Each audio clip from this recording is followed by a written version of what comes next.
Alors que les soldats russes meurent en masse sur les lignes de front, Poutine se cache dans des bureaux secrets partout en Russie. La grande autruche de la politique russe a la tête bien enfouie dans le sable car il est dans un déni total de ce qu'il voit. Alors que le Kremlin admet que la guerre en Ukraine est perdue, Poutine reste le seul Russe à croire sérieusement que la Russie peut gagner. Ce n'est pas la réalité, mais une illusion créée par Poutine, qui persiste même alors que l'Ukraine réalise un exploit et que tous les plans russes échouent. Actuellement, l'Ukraine domine largement le champ de bataille grâce à la technologie, notamment les drones, qu'elle a mis en avant depuis l'invasion de Poutine. Les drones de moyenne portée ukrainiens sèment le chaos chez les forces russes en frappant derrière les lignes de front. Cela ruine la logistique russe, détruit les centres de commandement et de contrôle et empêche la Russie d'attaquer l'Ukraine depuis l'arrière. L'Ukraine a saisi cette opportunité. Elle profite de ce qui est devenu un fossé évident entre sa technologie et celle dont dispose la Russie pour lancer des contre-contre-attaques, tout en semant le chaos à l'arrière des lignes russes, ce qui mène à un constat clair. L'Ukraine est dans sa meilleure situation depuis près d'un an. Le président ukrainien Volodymyr Zelensky a déclaré le 3 avril sur la base de renseignements britanniques que la situation sur la ligne de front en Ukraine est actuellement aussi favorable à l'Ukraine qu'elle ne l'a été depuis longtemps. Mercredi, mes services de renseignement ont produit un rapport, et le renseignement britannique une analyse. J'ai reçu l'évaluation du MI6 sur notre ligne de front. C'est la meilleure situation pour l'Ukraine depuis 10 mois, a déclaré Zelensky. Les drones de moyenne portée en sont la cause principale. Et il y a beaucoup de personnes au sein du Kremlin et du complexe militaire russe qui essaient de prévenir Poutine, même si le président russe fait la sourde oreille. Nous reparlerons bientôt de ces avertissements et du déni de Poutine. L'Institut pour l'étude de la guerre, ISW, confirme que les drones ukrainiens dominent actuellement le ciel. Dans une publication du 10 avril sur X, l'ISW a indiqué que les rapports russes et ukrainiens confirment que les forces ukrainiennes ont pris l'avantage en drones sur les Russes sur le champ de bataille. Cet avantage est au cœur de l'offensive de printemps russe au point mort et de la capacité de l'Ukraine à lancer des contre-attaques réussies, ajoute l'ISW. Le récent succès de l'Ukraine s'explique par l'augmentation des frappes sur la défense aérienne russe, ouvrant ainsi des couloirs aériens sûrs pour d'autres attaques de drones à moyenne portée. L'Atlantic Council affirme qu'après des années de combats de drones, l'Ukraine a pris l'avantage sur la Russie. Des frappes à différentes portées et des attaques contre les forces de Poutine à l'arrière permettent à l'Ukraine d'atteindre des cibles au-delà des 20 km, couverts par ses drones FPV dans les vastes zones létales. Et au-delà des 300 km ou plus que les drones longue portée de l'Ukraine peuvent parcourir pour effectuer des frappes à l'intérieur même de la Russie. Tout repose sur la technologie, celle de l'Ukraine surpassant celle de la Russie. Poutine ne peut tout simplement pas supporter cette nouvelle. Cela va à l'encontre du récit, ça ruine la propagande. Mais les chiffres ne mentent pas, et résument l'offensive russe actuelle. Depuis janvier, les frappes ukrainiennes à moyenne portée ont presque triplé. Selon les rapports, en janvier, il y a eu 41 frappes. En février, l'Ukraine a lancé 61 de ses drones à moyenne portée. Puis en mars, l'Ukraine a envoyé 115 de ses nouvelles armes létales en direction de la Russie. Ces frappes à moyenne portée font partie des 11 000 missions de combat par jour que le commandant en chef des forces armées ukrainiennes, Alexandre Syrsky, affirme que les forces de système sans pilote de l'Ukraine mènent désormais. Les drones dominent totalement. Mars en a été le point culminant jusqu'ici. Les forces de drones ukrainiennes ont détruit 150 000 cibles vérifiées, soit 50% de plus qu'en février. Et les chiffres continuent d'augmenter. Les frappes à moyenne portée de l'Ukraine ont détruit 143 entrepôts et installations logistiques russes, selon le SIS. Encore, 52 postes de commandement russes et 20 installations pétrolières, gazières et énergétiques à l'arrière proche sont tombés sous la domination des drones ukrainiens. Ces chiffres devraient être indéniables, mais pour beaucoup en Russie, ils ne le sont pas. Bien que Poutine garde la tête dans le sable, des signaux d'alarme retentissent au Kremlin. La hiérarchie russe voit le désastre en cours, même si Poutine refuse et tente de l'avertir. Comme l'a rapporté RBC Ukraine le 10 avril nul autre qu'Andrei Belousov, qui était ministre de la Défense de la Russie depuis mai 2024, ayant pris ce poste après que Poutine a évincé Sergueï Shoigu, essaie d'expliquer à Poutine ce qui se passe. Belousov aurait déclaré que la situation des drones en Ukraine est désormais critique, car l'Ukraine a atteint un point où elle a acquis à la fois une supériorité technologique et numérique sur les forces russes.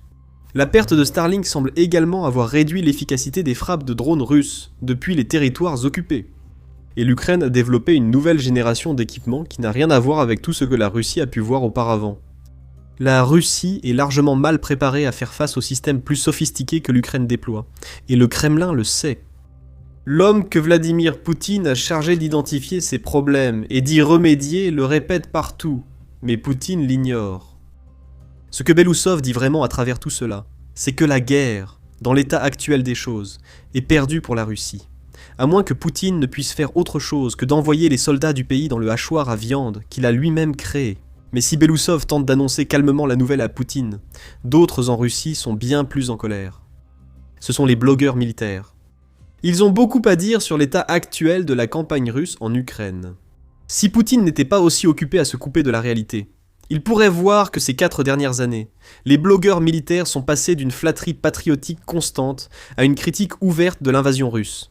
Ces blogueurs ne disent pas que l'invasion était injustifiée, mais reprochent plutôt à Poutine, souvent indirectement, son échec dû à l'incompétence militaire. Les propagandistes russes se retournent désormais contre Poutine. Alexei Tchoudaïev, qui dirige l'installation Yushkunig, responsable d'une grande partie du développement des drones en Russie, est passé de quelqu'un qui ne pouvait presque pas ouvrir la bouche sans chanter les louanges de Poutine, à quelqu'un qui critique désormais la société russe dans son ensemble.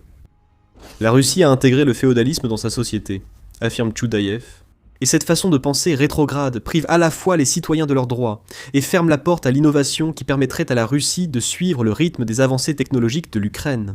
Parmi les critiques, on trouve le blogueur militaire Rybar, suivi par 1 million d'abonnés sur Telegram. Lui et d'autres soutiennent désormais que l'offensive russe en Ukraine est dans l'impasse. Ils se mobilisent contre la possibilité d'une mobilisation, affirmant qu'elle serait inutile dans les circonstances actuelles, et ils accusent même les généraux de Poutine sur le front de lui cacher la réalité, afin que le président russe puisse continuer à voguer, perdu dans sa mer d'illusions.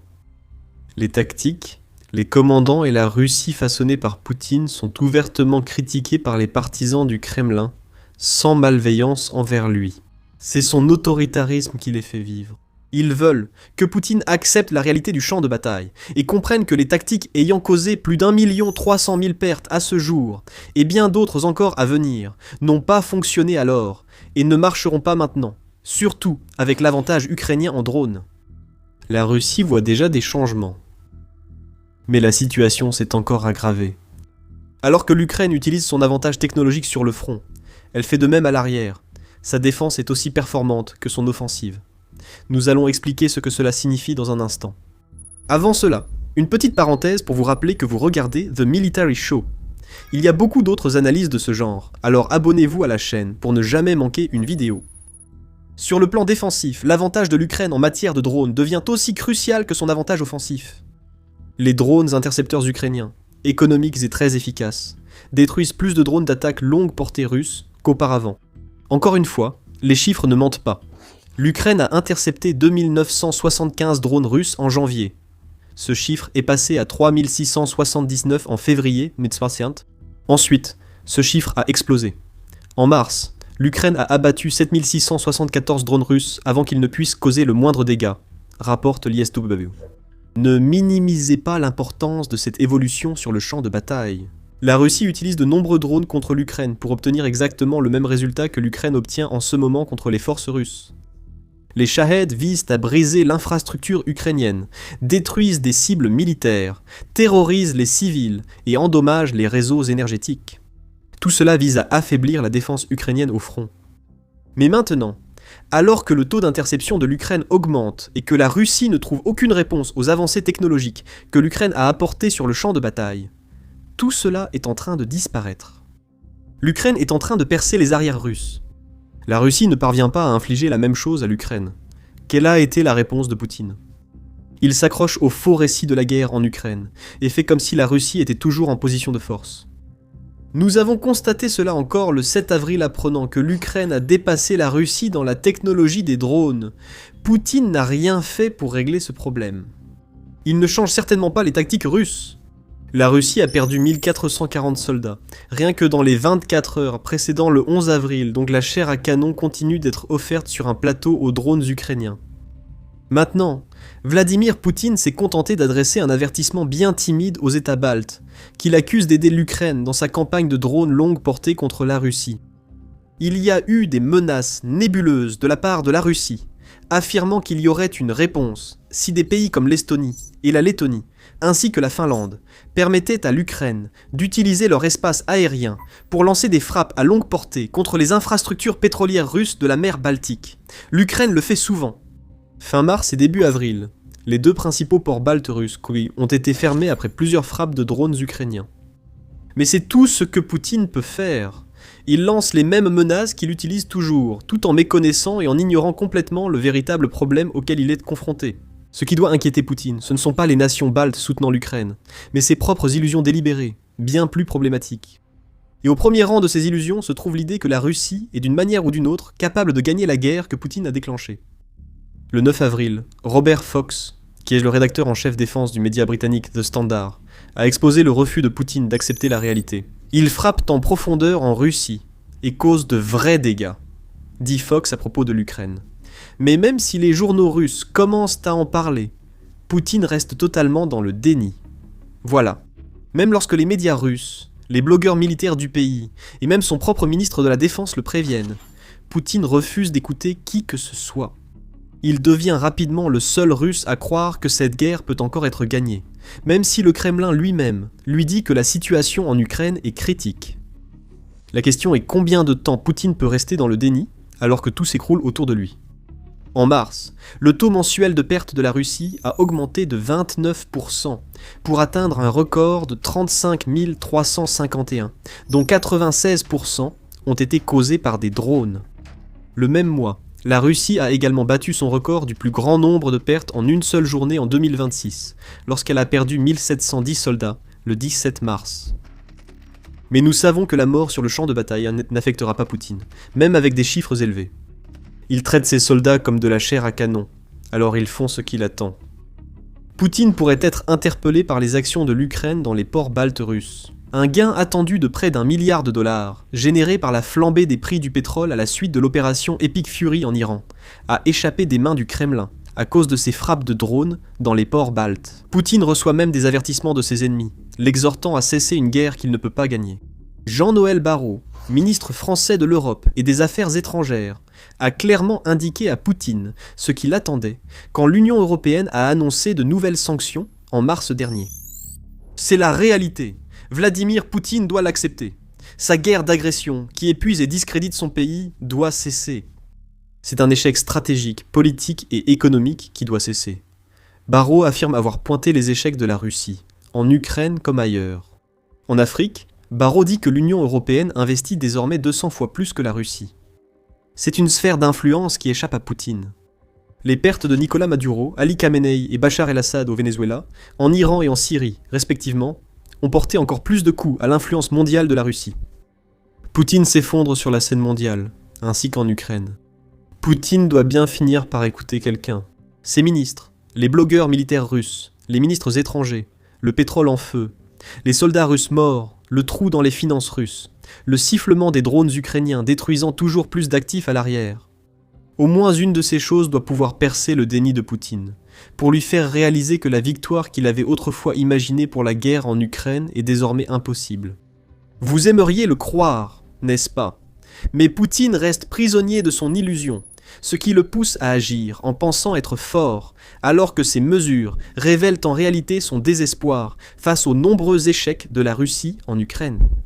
Lorsque Poutine a prononcé son discours du Nouvel An, en Russie, à la fin de 2025, il a dit au peuple russe que lui, et par extension eux aussi, devaient croire en l'armée russe et en sa victoire. À cette époque, la Russie prétendait capturer des territoires hors de son contrôle. En 2026, alors que l'avantage de l'Ukraine en matière de drones devenait plus évident, Poutine tentait toujours de maintenir le récit fragile d'une victoire russe inévitable. Nous avons vu cela vers la fin du mois de mars, qui, comme vous vous en souvenez peut-être, a été un mois record en termes de pertes russes en 2026. Poutine a réagi à l'ampleur des pertes causées par ses tactiques dépassées parmi ses propres soldats, en donnant à l'Ukraine un ultimatum de 2 mois pour quitter le Donbass. Que se passe-t-il si l'Ukraine refuse? La Russie attaquera et gagnera d'une manière ou d'une autre. Comment la Russie compte-t-elle y parvenir, alors que l'offensive de printemps lancée en mars n'a donné aucun résultat concret, et que l'Ukraine détruit l'arrière russe avec des drones de moyenne portée? Cela reste un mystère pour tout le monde. En parlant de cette offensive, le 25 mars, United 24 Medi a résumé la situation réelle pour Poutine. Il a été noté que l'Ukraine avait éliminé en seulement 3 jours l'équivalent d'une semaine de recrues russes, ces exploits étant mis en avant par le record de 1710 pertes en une seule journée dont nous avons parlé précédemment. Voilà la réalité de l'offensive de printemps. Un massacre chaotique des pantins de Poutine, écrasés à l'avant comme à l'arrière. Mais comment pouvait-il s'attendre à mieux ? En plus de ce déni et de cette illusion, Poutine est absorbé par une paranoïa malsaine qui pourrait bien signifier qu'il n'a aucune idée réelle de ce qui se passe sur le front. C'est un homme qui n'utilise ni téléphone portable ni internet, comme l'a révélé Business Insider, dans une enquête de 2023. Mais il a aussi été affirmé que Poutine n'accepte les mises à jour du champ de bataille que si elles sont transmises par les membres de son entourage le plus proche. Poutine a créé un vide informationnel autour de lui, et toute personne qui tente de percer ce vide ne reste généralement pas longtemps à ses côtés. Monsieur Borisov, vous n'auriez peut-être pas dû être aussi franc sur la position russe concernant la technologie des drones. Une chute par la fenêtre vous attend peut-être, ou avec chance, une fausse accusation de corruption orchestrée par celui qui la favorise au Kremlin. Davantage de rumeurs circulent sur une demande de Poutine aux oligarques russes pour financer la guerre en Ukraine. Mais selon Politico, il a démenti. Cela montrerait qu'il comprend au moins l'ampleur de l'échec de la guerre. La Russie ne devrait pas demander plus d'argent pour une opération censée durer quelques jours, alors que cela fait 4 ans, et que la situation ne fait qu'empirer pour la Russie. Mardi, le Financial Times a publié un rapport qui a attiré l'attention du monde entier. Le président Donald Trump revenait d'un voyage très médiatisé en Chine, où il avait eu de longs échanges avec son homologue Xi Jinping. Lors de ces discussions, le FT a indiqué que Xi Jinping aurait fait remarquer que Vladimir Poutine pourrait regretter l'invasion de l'Ukraine. C'est une déclaration sensationnelle. Il est compréhensible qu'elle ait fait la une des journaux dans le monde entier et provoqué une avalanche d'analyses et de commentaires. Dans une tribune pour CNN, Brett H. McGurk a soutenu que les nouvelles tendances sur le champ de bataille suggèrent qu'elle a raison et que sa révélation offre une nouvelle chance à la diplomatie de Trump de mettre fin à la guerre, mais avec une approche différente de celle qu'il a déjà essayée. Analysons l'argument de McGurk et ce qu'il indique sur l'évolution de la guerre. Si vous suivez la politique américaine depuis des décennies, Brett H. McGurk vous est sûrement familier. C'est un diplomate et avocat américain de premier plan qui a occupé des postes importants dans la sécurité nationale sous 4 présidents: George W. Bush, Barack Obama, Donald Trump et Joe Biden. Il a récemment été adjoint spécial du président Biden et coordinateur du Conseil de sécurité nationale pour le Moyen-Orient et l'Afrique du Nord. Dans ce rôle, il a conduit des efforts diplomatiques, dont des négociations pour un cessez-le-feu à Gaza et la libération des otages du Hamas. Il a été l'envoyé spécial du président pour la coalition mondiale contre l'État islamique sous Obama et Trump, dirigeant la coalition qui a contribué à la défaite territoriale de l'État islamique en Irak et en Syrie. Il a été un des architectes de la stratégie de renfort en Irak en 2007 sous Bush, et a aidé à négocier l'accord de sécurité États-Unis-Irak. Donc, bien que son expertise soit principalement axée sur le théâtre du Moyen-Orient, il est certainement extrêmement bien versé dans les négociations complexes, et sait parfaitement ce qu'il faut pour les conclure à partir d'une position de force. Dans son éditorial pour CNN, où il analyse les affaires mondiales, il explique que les propos de Xi offrent à Trump une chance de faire pression sur la Russie pour un accord, et que les nouvelles réalités sur le champ de bataille devraient faire pencher nettement les termes de l'accord en faveur de l'Ukraine. Jetzt non. Il convient de noter que tant Trump que les hauts responsables chinois ont catégoriquement nié que Xi ait tenu de tels propos. Le Financial Times rapporte que plusieurs sources connaissant l'évaluation américaine du sommet de Pékin ont relayé les propos de Xi. Il ne les nomme pas, mais le même article indique que le ministère chinois des Affaires étrangères a jugé le rapport totalement faux et que Trump a nié avoir tenu ces propos. La fiche d'information de la Maison-Blanche sur le sommet de Pékin ne mentionnait pas de discussion sur Poutine ou la guerre en Ukraine. Le porte-parole du ministère chinois des Affaires étrangères, Guo Jiaqin, a ensuite réitéré le démenti, déclarant aux journalistes que les informations que vous avez mentionnées ne correspondent pas aux faits et sont complètement inventées de toutes pièces. Il est rare qu'un dirigeant chinois fasse une déclaration aussi directe, étant habituellement bien plus prudent. L'article du Financial Times indique que, selon ses sources, ce commentaire dépasse tout ce que Xi a dit sur l'Ukraine lors de discussions avec Joe Biden, prédécesseur de Trump. D'ailleurs, Trump a également déclaré que lors du même sommet, Xi lui avait dit que les États-Unis étaient une nation en déclin, une affirmation avec laquelle Trump dit être d'accord. Ce serait aussi d'une franchise étonnante de la part de Xi, ce qui crédibilise le rapport du Financial Times. Un tel commentaire aurait sans doute provoqué un malaise lors de l'arrivée de Poutine à Pékin cette semaine pour son sommet avec Xi. Aucun malaise n'a été visible. Au contraire, les réseaux sociaux russes et chinois n'ont cessé de claironner que Poutine avait retiré sa veste pendant les discussions. En Russie, cela montrerait que quelqu'un se sent en sécurité et à l'aise. Alors, qui sait vraiment si Xi l'a réellement dit ou non ? McGurk le considère comme un fait et affirme que les tendances actuelles de la guerre le confirment. Poutine espérait que 2026 verrait ses forces, profitant de leur supériorité en nombre, percer le front et prendre les régions disputées de l'Est ukrainien. Mais cela ne s'est pas produit, du moins pas encore. En fait, la Russie semble reculer. Une évaluation de l'Institut pour l'étude de la guerre, ISW, montre qu'en avril, l'Ukraine a gagné du territoire, et la Russie en a perdu pour la première fois depuis l'incursion ukrainienne dans la région de Koursk en 2024. Environ 45 miles carrés de territoire ont été repris selon le rapport. Le War Tracker de The Economist note également que de 2026 à aujourd'hui, l'Ukraine a enregistré de petits mais significatifs gains territoriaux, pour la première fois depuis 2023. Ces rapports diffèrent fortement de la version russe des faits sur la même période. Le chef d'état-major général russe, Valery Gerasimov, a récemment affirmé que les forces russes avaient conquis environ 1700 km² de territoire, capturé 80 localités et libéré les dernières localités restantes dans l'oblast de Luhansk en 2023. Des images géolocalisées russes semblaient confirmer la dernière partie de cette déclaration. Appelez cela brouillard de guerre ou propagande, mais une autre statistique macabre soutient les avancées ukrainiennes, les échanges de dépouilles entre les deux camps. Le nombre de soldats morts échangés a longtemps remis en cause les affirmations occidentales et ukrainiennes que les pertes russes dépassent largement celles de l'Ukraine. Dans certaines régions, ces estimations ont atteint des proportions ahurissantes. Par exemple, les évaluations des services de renseignement ukrainiens à la fin de 2025 estimaient que jusqu'à 27 soldats russes étaient tués pour chaque Ukrainien perdu lors de la lente prise de la ville de Kupiansk, bien que Reuters n'ait pas pu vérifier ce chiffre. Cette semaine, Alexandre Syrski, chef des forces armées ukrainiennes, a signalé un ratio de pertes bien plus bas. En ce qui concerne les tués, selon les jours, le ratio atteint 7 ou 9 fois. C'est le ratio des pertes fatales, a-t-il déclaré. Cela peut être 3 fois inférieur au chiffre avancé pour Kupiansk, mais cela reste tout de même extrême. Selon une règle militaire, une force attaquante doit souvent avoir un rapport de 3 contre 1 pour avoir de bonnes chances de réussir une offensive. L'estimation monte à 5 contre 1 quand la zone est très fortifiée. Ces rapports suggèrent qu'une force attaquante subit habituellement plus de pertes que les défenseurs. Donc, 7 ou 9 contre 1 représenteraient des pertes effroyables pour les Russes. Les analystes occidentaux indépendants restent souvent plus prudents dans leurs estimations. Des sources comme le Centre d'études stratégiques et internationales, ou CSIS, estiment le ratio à environ 2,5 contre 1 en faveur de la Russie pour le nombre total de pertes, y compris les tués, blessés et disparus, avec un ratio plus élevé en faveur de l'Ukraine pour les seuls décès. Le problème, c'est que les échanges de morts entre les deux camps ont largement penché dans l'autre sens. Depuis l'invasion russe en 2022, des échanges réguliers de corps ont lieu.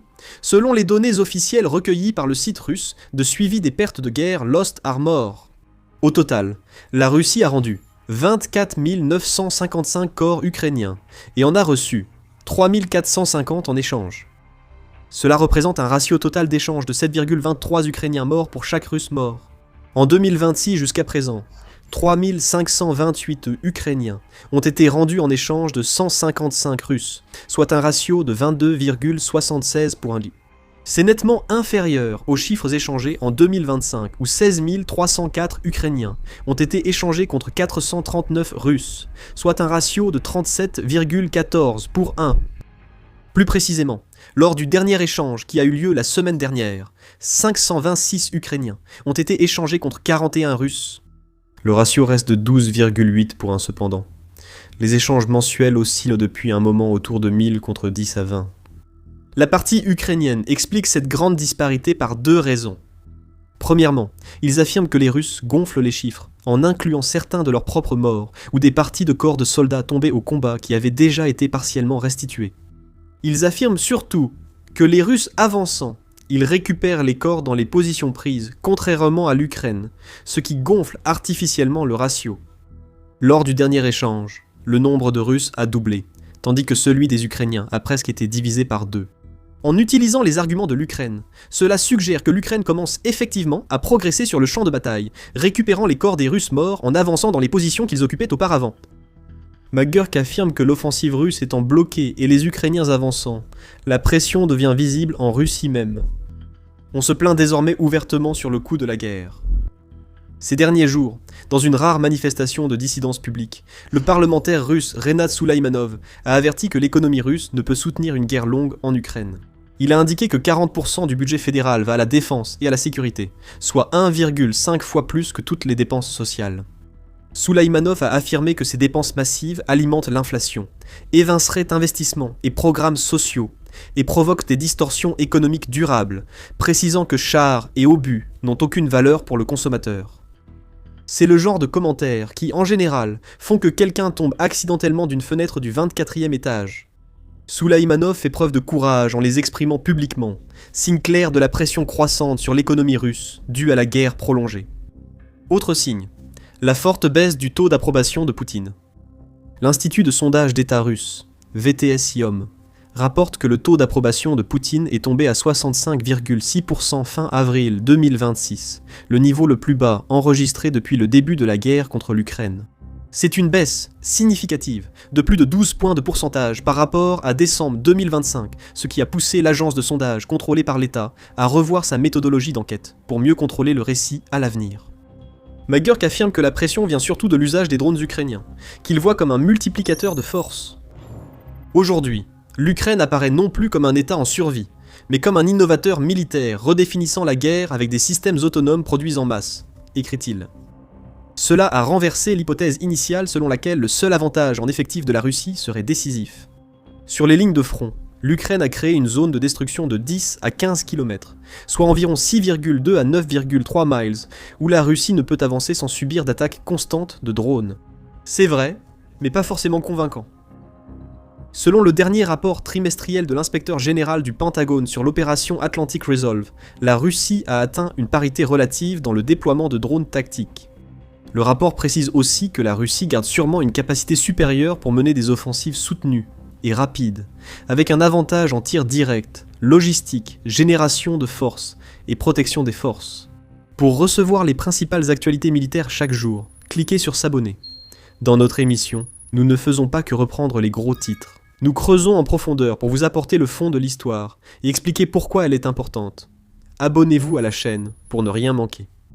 En résumé, la Russie a instauré partout les mêmes zones de destruction, rendant l'avancée ukrainienne aussi difficile et coûteuse que celle des Russes. Même si le front semble dans une impasse concernant la guerre des drones, les frappes ukrainiennes à longue portée en Russie s'intensifient et causent des pertes croissantes. Selon McGurk, les drones ukrainiens frappent désormais fréquemment loin à l'intérieur de la Russie, ciblant bases aériennes, usines, infrastructures énergétiques, dépôts de munitions et centres logistiques. La capacité des drones ukrainiens à frapper Moscou aurait poussé Poutine à envisager un cessez-le-feu temporaire pendant les commémorations du jour de la victoire, permettant un défilé sans menace de drones perturbant l'événement. En réalité, il sous-estime à quel point les frappes de drones ukrainiens sont devenues problématiques récemment.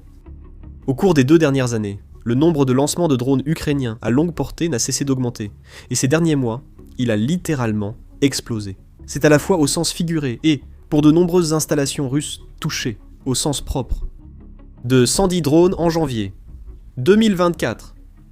Le chiffre est passé à plus de 7000 en mars 2026, avec un nombre total de lancements multiplié par 5, rien qu'en 2025. En mars, pour la première fois, l'Ukraine a lancé plus de drones longue portée que la Russie en un mois. Récemment, des responsables russes ont signalé la plus grande attaque contre la capitale depuis plus d'1 an. Les défenses aériennes ayant intercepté plus de 550 drones. Plus de 1000 drones ont été lancés lors de cette vague, visant la région de Moscou et d'autres régions au cœur de la Russie. Comme l'a justement noté McGurk, ces attaques obligent désormais la Russie à disperser ses défenses aériennes, à déplacer ses avions, à renforcer ses infrastructures et à consacrer de plus en plus de ressources à la défense du territoire national. Militairement, l'Ukraine étend le champ de bataille et accroît le coût de la guerre pour Moscou, qui peine à avancer sur le terrain ukrainien. Poutine, d'après McGurk, doit affronter une défaite stratégique. Les guerres offensives sont finalement jugées non pas par des lignes sur une carte, mais selon qu'elles atteignent ou non les objectifs politiques pour lesquels elles ont été lancées à l'origine, écrit-il. Les objectifs de guerre de Poutine au moment de l'invasion comprenaient la subordination totale de l'Ukraine, l'affaiblissement de l'OTAN en tant qu'alliance, et la restauration de la Russie en tant que puissance eurasienne dominante. Ces objectifs deviennent inaccessibles pour Moscou. En ce qui concerne la subordination totale de l'Ukraine, McGurk déclare « Le champ de bataille et l'issue de la guerre se concentrent désormais sur la région du Donbass, à l'est de l'Ukraine, sans aucune chance pour les forces russes de s'emparer de Kiev, l'objectif initial de Poutine.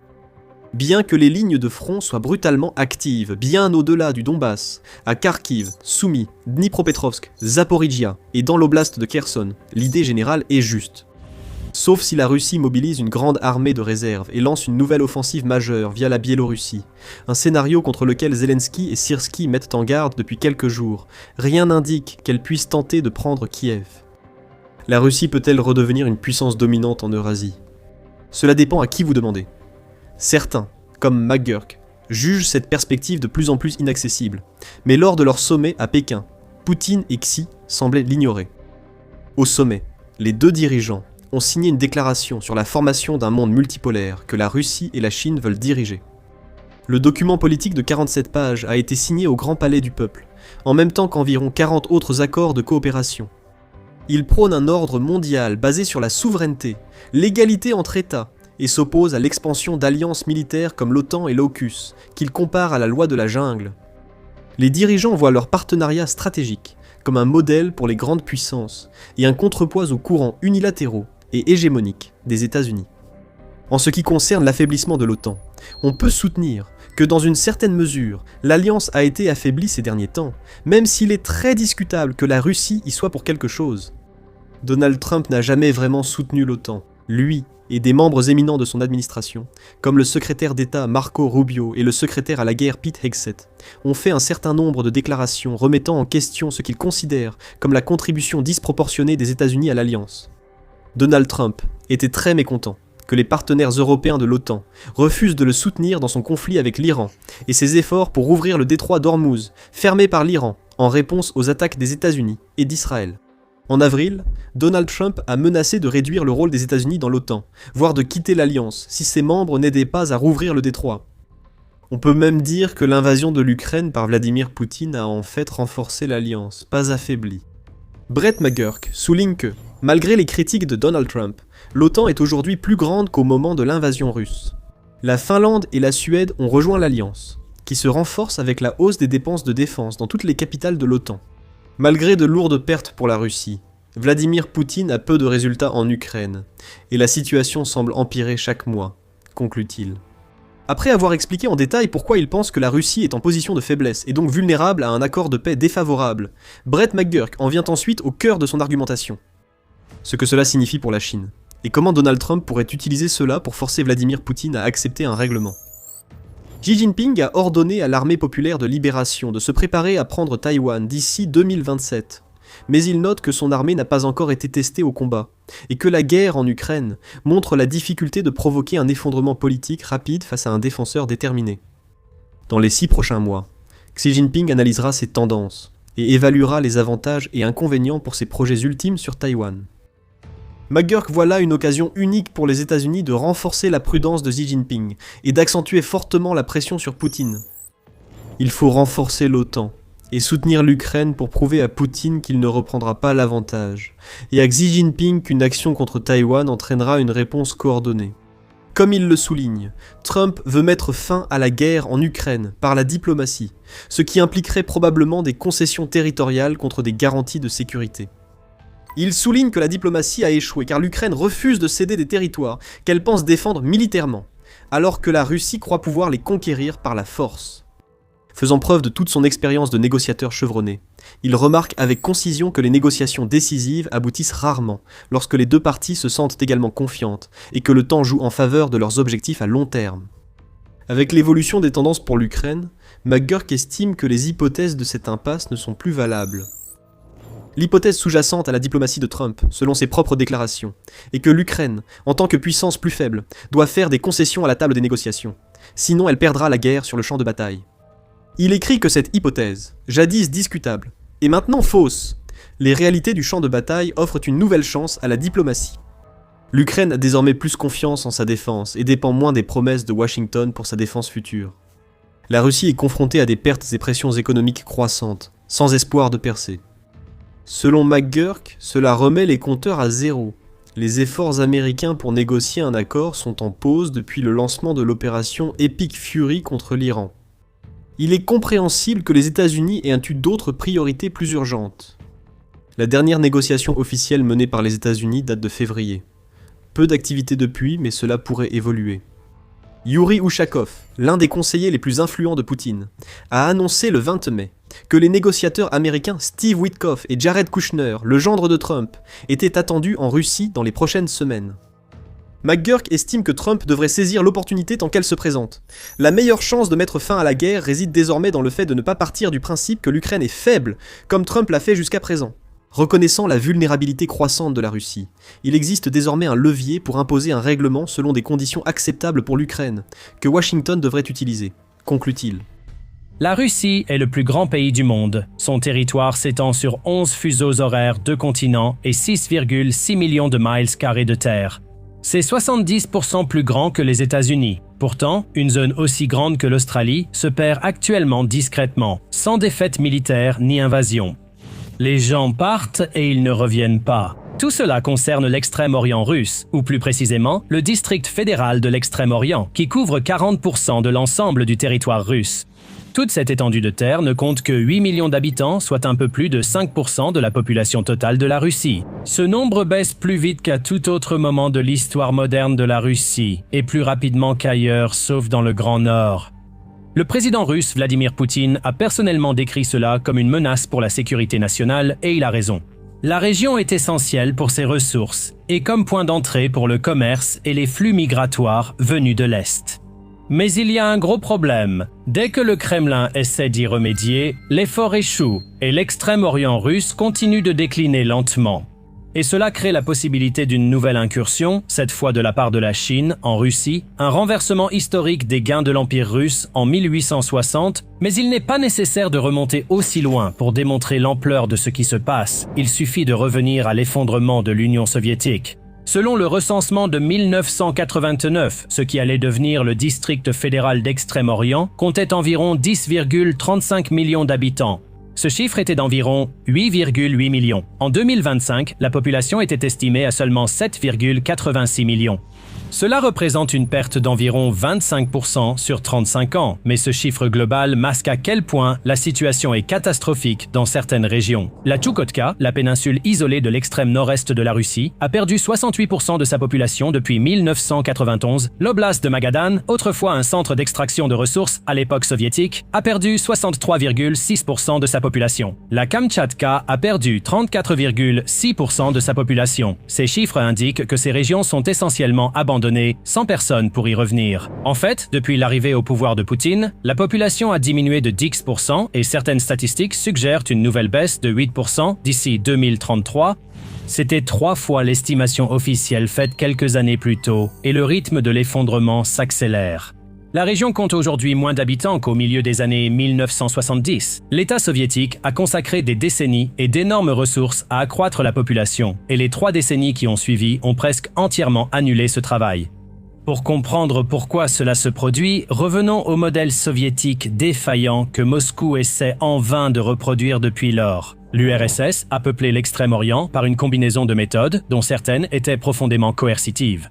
Le Goulag a bâti l'infrastructure du premier Extrême-Orient soviétique, surtout au nord-est. Le modèle post-stalinien, lui, s'appuyait sur des incitations positives. Les salaires dans la région allaient de 50% au double de la moyenne nationale. Les travailleurs venus s'installer à l'Est se voyaient garantir un droit au logement dans leur région d'origine, garantissant ainsi une sécurité essentielle dans le système soviétique. Les économies réalisées grâce à des salaires élevés et un coût de la vie bas faisaient de l'Extrême-Orient un sacrifice temporaire pour une récompense assurée. Dans l'Ouest, où la vie était plus facile en raison d'une densité de population plus élevée, d'un meilleur accès aux infrastructures et d'un climat plus favorable, ce système fonctionnait, même s'il rencontrait des revers parce qu'il était direct. L'État fournissait les incitations, l'État contrôlait les garanties institutionnelles et l'État finançait l'infrastructure sociale qui rendait les conditions difficiles supportables. La migration nette vers la région est restée positive jusqu'à la fin des années 1980, puis l'Union soviétique s'est effondrée et, avec elle, ses garanties fondamentales ont disparu presque du jour au lendemain. Les travailleurs qui avaient passé des années à l'Est se sont soudainement retrouvés sans droit au logement garanti à leur retour chez eux, et leurs économies avaient été anéanties par l'inflation et l'implosion du système financier. La réaction rationnelle était de partir immédiatement, tant que c'était encore possible, et c'est exactement ce qu'ils ont fait. En 1991, pour la première fois dans l'histoire soviétique ou russe, l'émigration du Extrême-Orient a dépassé la croissance naturelle de la population, mais l'exode ne s'est jamais arrêté. Ce qui rend la situation si difficile à inverser, c'est que les raisons pour lesquelles les gens partent aujourd'hui ne sont pas les mêmes que celles pour lesquelles ils sont partis en 1991. À l'époque, c'était l'effondrement des institutions et la panique financière. Aujourd'hui, il s'agit d'une analyse coûts-avantages rationnelle. La vie dans l'extrême-orient russe est chère, difficile, dangereuse et relativement peu gratifiante, et la situation ne fait qu'empirer. Commençons par l'axe des revenus. Au milieu des années 1990, les salaires dans l'Extrême-Orient offraient encore une véritable prime par rapport à la moyenne nationale, généralement environ 71% plus élevée. En raison des coefficients et des indemnités héritées de l'époque soviétique qui ont partiellement survécu à la transition, à la fin des années 2010, cet avantage était tombé à seulement 18%. En même temps, le coût de la vie y est resté bien supérieur à celui de la Russie occidentale. De 25 à 30% plus élevé dans les villes du sud plus accessibles comme Khabarovsk et Vladivostok. De 40 à 60% plus élevé dans des endroits comme Kamtchatka et Sakhalin, et jusqu'à 80 à 100% plus élevé en Tchoukotka. L'arithmétique est simple, vous gagnez un peu plus, vous payez beaucoup plus. Et l'écart entre la valeur de votre salaire dans l'Extrême-Orient et ce qu'il vaudrait à Novosibirsk ou à Moscou ne cesse de se réduire. Ensuite, il y a la qualité de vie. L'espérance de vie en Extrême-Orient est de 2 à 3 ans inférieure à la moyenne nationale, déjà peu élevée. La criminalité y est aussi plus forte que dans le reste de la Russie. Le taux de pauvreté s'élève à 15,7% dans le FEFD, contre 12,6% au niveau national. Les soins de santé ont été centralisés loin des petites localités, les rendant inaccessibles pour beaucoup dans la région. En 2015, le nombre d'élèves dans les sous-régions était tombé à seulement 25 à 30% du niveau de 1990. Le système a fermé des écoles, poussant davantage de familles à partir et créant ainsi un cercle vicieux aux conséquences extrêmement négatives. Les personnes hésitantes, mais ayant les moyens, constatent la situation qui empire et choisissent de partir tenter leur chance ailleurs. Les personnes qui restent sont en grande majorité plus âgées, plus pauvres et plus dépendantes des aides de l'État. Cela entraîne une base fiscale réduite, les budgets locaux servant davantage à soutenir la population vieillissante via les soins de santé et services sociaux, au détriment de l'éducation et de l'autonomisation des jeunes. Encore une fois, la prochaine génération de jeunes prend la même décision que la première, ce qui conduit au même résultat, mais en un peu pire. Comme dit, Moscou connaît le problème et Poutine l'a qualifié de menace pour la sécurité nationale depuis des années. L'État russe a lancé des programmes pour y remédier, mais aucun n'a encore fonctionné. Le programme de développement de l'Extrême-Orient à l'époque soviétique a été rédigé pour la première fois en 1987. Il a été révisé, mis à jour, renommé et relancé à plusieurs reprises en 1996-2002 et même lors de la vague d'innovation institutionnelle de 2015, incluant les territoires de développement avancé, le port franc de Vladivostok, les distributions gratuites de terres, les tarifs énergétiques préférentiels et les billets d'avion subventionnés. Cela a culminé lors de la réunion ministérielle d'avril 2026 sur la stratégie de politique démographique de l'Extrême-Orient. Mais 30 ans de programme se sont finalement résumés au même problème. Le modèle lui-même ne fonctionne plus, et les chercheurs de l'Institut de recherche économique de l'Académie des sciences de Russie ont publié leurs conclusions. Déjà en 2021, 5 ans avant la dernière vague d'incitation, le programme de terre gratuite illustre parfaitement pourquoi le système ne fonctionne pas. Le Kremlin a offert gratuitement des hectares de terre en Extrême-Orient aux habitants. Le problème, c'est qu'une grande partie de ces terres a été proposée sans route pour les relier à quoi que ce soit, sans accès ferroviaire, sans aucune infrastructure qui les rendrait utilisables ou habitables. Ensuite, il y avait les salaires. La Russie avait relevé les salaires pour certains travailleurs, mais Moscou avait souvent du retard dans les paiements. Les travailleurs devraient donc toucher des salaires plus élevés. Mais ils sont souvent retardés ou annulés, rendant incertaine toute augmentation initiale. De grands projets incluaient la construction de nouvelles villes millionnaires pour concentrer et fixer la population de l'Extrême-Orient. Mais ces projets n'ont jamais dépassé la phase d'annonce, tout simplement parce qu'il n'y a pas de budget pour construire une ville entière, et même s'il y avait un budget. Il a disparu lorsque la Russie a fini par envahir l'Ukraine en 2022, dirigeant ses ressources vers ce qui était censé être une guerre de 10 jours. En fait, la guerre a affecté l'Extrême-Orient sur plusieurs fronts. L'impact le plus direct est la mobilisation. Depuis, la campagne en Ukraine a surtout mobilisé des régions déjà en manque de main-d'œuvre, l'Extrême-Orient étant parmi les plus touchées. Les hommes en âge de travailler sont essentiels pour l'activité économique dans une région déjà en manque de main-d'œuvre. Et pourtant, ils ont été mobilisés, tués, blessés ou même ont fui pour éviter la conscription. La guerre a également dévasté le budget, car les dépenses de défense de la Russie ont évincé tout le reste, l'infrastructure étant la victime la plus visible. On ne construit plus de routes. Les projets d'expansion ferroviaire que les planificateurs russes discutaient encore en 2023 sont à l'arrêt. Et le réseau aérien qui relie les communautés isolées de l'Extrême-Orient entre elles et aux régions occidentales de la Russie se dégrade. Lorsque les sanctions ont coupé l'industrie aéronautique russe des pièces et de l'expertise occidentale à la fin de 2023, la Russie avait initialement proposé un plan visant à construire 1000 avions pour les vols intérieurs et internationaux d'ici 2030. En 2025, le nombre d'avions construits était de 13 et le plan a été discrètement abandonné. Mais peut-être que le facteur le plus important dans la perte de l'Extrême-Orient est que les voisins de la Russie commencent lentement à transformer la région. Maintenant, petit rappel, si vous voulez des analyses comme celle-ci, n'oubliez pas de vous abonner à Military Show. Nous diffusons chaque jour des vidéos sur la géopolitique et la guerre pour vous informer immédiatement. Retour en Extrême-Orient. La Chine s'installe dans la région depuis des années et la guerre en Ukraine a considérablement accéléré ce processus. Moscou a désormais bien plus besoin de Pékin que Pékin n'a besoin de Moscou, et le prix de cette dépendance est payé en Extrême-Orient par. En 2025, les investissements chinois dans le district fédéral de l'Extrême-Orient devraient approcher 1 billion de roubles, soit environ 13,5 milliards de dollars. Le volume des échanges entre le territoire de Khabarovsk et la Chine a augmenté de 5,5 millions de tonnes en 2024 et il a encore augmenté de 36% rien que sur les 6 premiers mois de 2025. La Chine absorbe en réalité l'ensemble de l'économie de l'Extrême-Orient, détournant vers elle-même ce qui devrait être du commerce interfédéral. Mais il y a un facteur encore plus important ici, la population. On estime qu'un demi-million de citoyens chinois vivent désormais entre Vladivostok et l'Oural. Ce nombre est en augmentation. Cela est facilité par des accords d'exemption de visa et un accès préférentiel aux zones économiques spéciales de Russie, créées par Moscou pour attirer les investissements et retenir la population. Celles-ci se sont révélées plus efficaces pour attirer les travailleurs chinois que pour retenir les travailleurs russes. Dans plusieurs villes et localités de l'Extrême-Orient, le service de renseignement extérieur ukrainien a signalé la formation d'enclaves où les Russes sont presque absents de la main-d'œuvre. Rappelez-vous, les Russes vivant en Extrême-Orient ne sont pas natifs de cette région. Ce ne sont pas des minorités de Sibérie, mais des personnes déplacées par l'Union soviétique, attirées par la promesse de meilleurs gains. Ils sont plus proches culturellement de la Russie occidentale que des autochtones. Cette population a en fait des liens plus forts avec la Mongolie ou la Chine, sans pour autant être plus accueillante envers la nouvelle vague d'immigrants. Le gouvernement chinois a le même intérêt en tête. Rappelez-vous qu'avant 1860, la Mandchourie extérieure faisait partie de la Chine des Qing, et la Chine n'a pas vraiment oublié ce petit détail historique. Les années passées, la Chine a même utilisé les anciens noms chinois pour désigner les villes russes de la région.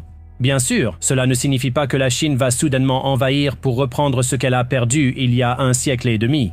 Peut-être n'a-t-elle pas besoin d'envahir, car la population locale souffre déjà des politiques économiques russes et du traitement inégal lié à la mobilisation et aux priorités de guerre. Pour contrer cela, la Russie a décidé d'utiliser une tactique peu orthodoxe et possiblement autodestructrice, en remplaçant les Russes par un autre type d'Asiatiques de l'Est. Pour combler la pénurie de main-d'œuvre dans l'Extrême-Orient, Moscou s'est tourné vers Pyongyang. L'accord est simple. En 2024 et début 2025, plus de 15 000 travailleurs nord-coréens sont officiellement arrivés en Russie, la majorité étant dans l'Extrême-Orient, où ils sont nécessaires et proches de leur pays. Les estimations officieuses situent le nombre réel plus près de 50 000 d'ici la fin de 2025 et les entreprises russes opérant dans la région ont déjà soumis des demandes pour 153 000 contrats de travail nord-coréens supplémentaires. La demande ne faiblit pas non plus, ce qui est démontré par le fait que de nombreux Nord-Coréens décrivent leurs contrats comme étant proches de l'esclavage, avec des journées de travail de 18 heures et seulement 2 jours de congé par an. La structure de cet arrangement vous dit tout sur ceux qui en bénéficient. Les travailleurs nord-coréens reçoivent des salaires à peu près au niveau minimum autorisé par le cadre contractuel en vigueur. La différence entre ce que les entreprises russes paient et ce que ces travailleurs reçoivent réellement va à Pyongyang, ce qui constitue l'une des sources de devises les plus importantes du régime de Kim Jong-un. C'est l'une des raisons pour lesquelles la Corée du Nord a tout intérêt à maintenir cet arrangement dans ses conditions actuelles et aucun intérêt à renégocier en faveur de Moscou. Le résultat, c'est que deux États dotés de l'arme nucléaire s'implantent simultanément sur le territoire russe, en utilisant des moyens différents mais en obtenant le même résultat stratégique. Une présence croissante et de plus en plus enracinée dans une région que Moscou ne peut pas correctement doter en personnel, financer ni gouverner en s'appuyant sur sa propre population. Le service de renseignement extérieur ukrainien affirme que Moscou finance la guerre avec son territoire, un pari pour gagner la guerre et retrouver une stabilité intérieure que Poutine a détruite par ses propres actes. Il y a aussi une autre dimension ici, qui reçoit relativement peu de couverture en Occident, en partie parce que cela semble extrême et en partie parce que cela n'en est encore qu'à ses débuts. Conséquences politiques, en Russie de la chute démographique, en Extrême-Orient, le départ des Russes ethniques modifie la composition de la région. Dans certaines villes d'Extrême-Orient, les Chinois et Ouzbeks réunis égalent désormais les Russes en nombre. Des militants russes, y compris certains bénéficiant de plateformes bien établies, ont commencé à discuter publiquement du concept d'une Sibérie indépendante, invoquant parfois l'expression « États-Unis de Sibérie ». Cela a débuté comme mouvement artistique, puis est devenu une identité politique et culturelle. Ces discussions restent marginales, mais il faut considérer le contexte général. Poutine a passé les 25 dernières années au pouvoir à tenter de freiner toute forme d'identité nationale qui ne soit pas d'abord russe, allant même jusqu'à éroder l'indépendance des anciens États soviétiques pour les maintenir liés à la fédération. La possibilité d'un nouveau mouvement séparatiste dans une région éloignée où Moscou peut difficilement intervenir faute d'institutions et d'infrastructures montre que la politique intérieure russe frôle l'effondrement. Les militants agissent actuellement depuis l'étranger, ayant été parmi les premiers à quitter la Russie au début de la guerre en Ukraine. Si le gouvernement de Vladimir Poutine montre une faiblesse, la population locale pourrait ne plus se laisser berner par la propagande d'État et rejoindre les rangs. Nous avons ainsi une région comparable aux plus grands pays mondiaux, dotée des plus vastes réserves de bois, poissons, terres rares, diamants, or et hydrocarbures, voisine de la Chine, du Japon, de la Corée du Nord et proche de l'Alaska via le détroit de Bering. Vladimir Poutine n'arrive pas à donner envie aux Russes d'y rester, et la population autochtone est lentement supplantée par les Chinois ou les Coréens. Au cours du siècle à venir, la richesse des ressources inexploitées et les enjeux géopolitiques dus à la proximité d'autres grandes puissances prendront une importance croissante. La question sera de savoir qui sera réellement présent, qui dirigera l'économie, peuplera les villes, exploitera les ressources et décidera quels intérêts seront servis. Moscou se présente comme une grande puissance, réaffirmant son contrôle sur son étranger proche, repoussant l'encerclement occidental et projetant sa force en Ukraine et au-delà. Mais elle ne parvient même pas à garder sa population sur son territoire, critère fondamental du contrôle territorial.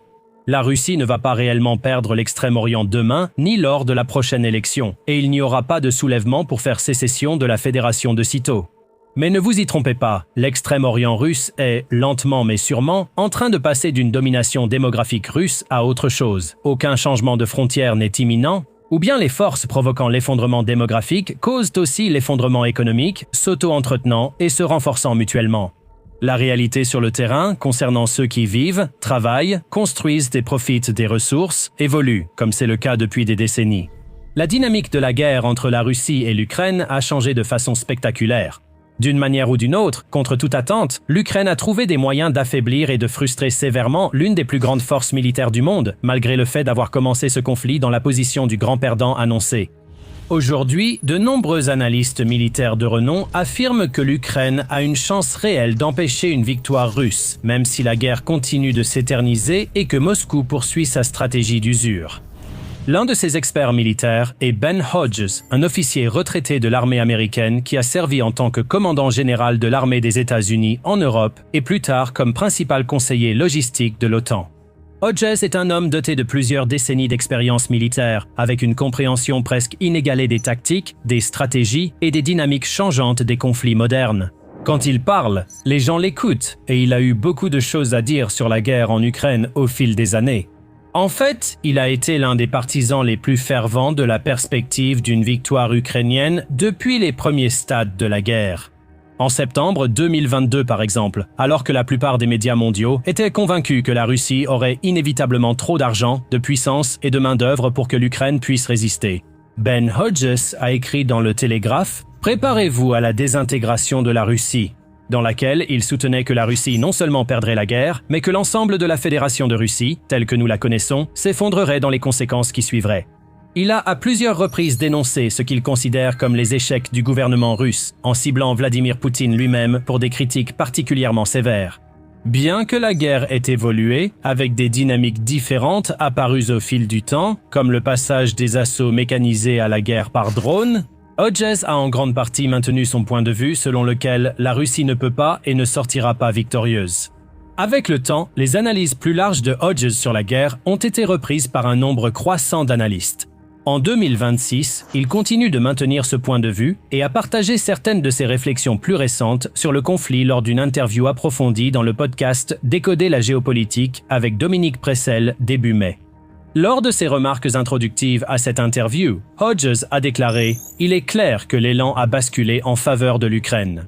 Cela ne veut pas dire que l'Ukraine est sur le point de gagner ou quelque chose comme ça, mais je pense qu'il devient de plus en plus évident qu'il n'y a aucun moyen pour la Russie de réellement vaincre l'Ukraine. » Lorsqu'on lui a demandé de développer, Hodges a évoqué 5 raisons principales pour lesquelles cela s'est produit, et nous allons examiner chacune d'elles en détail. La première raison concerne les pertes, Hodges déclarant très clairement « Cette dynamique a en partie basculé à cause des pertes énormes que l'Ukraine a infligées à la Russie. Pour la première fois, les pertes dépassent ce que la Russie peut intégrer dans son armée. Les données confirment cela, et les chiffres officiels sont particulièrement sombres du point de vue du Kremlin, avec un total de 352 000 soldats russes tués dans la guerre contre l'Ukraine entre le jour où elle a commencé et la fin de 2025. Ce chiffre a été annoncé par les médias russes en exil Meduza et Mediazona le 9 mai 2026, qui est également la date du défilé militaire annuel de la Russie célébrant la victoire sur l'Allemagne nazie pendant la Seconde Guerre mondiale. Pour calculer les pertes du pays, Mediazona a travaillé en collaboration avec le service russe de la BBC pour constituer une vaste base de données des décès de soldats confirmés en utilisant diverses sources telles que des publications sur les réseaux sociaux et des registres officiels de succession pour les aider. Cette base de données comprend environ 218 000 noms de soldats russes dont la mort a été confirmée tués en Ukraine.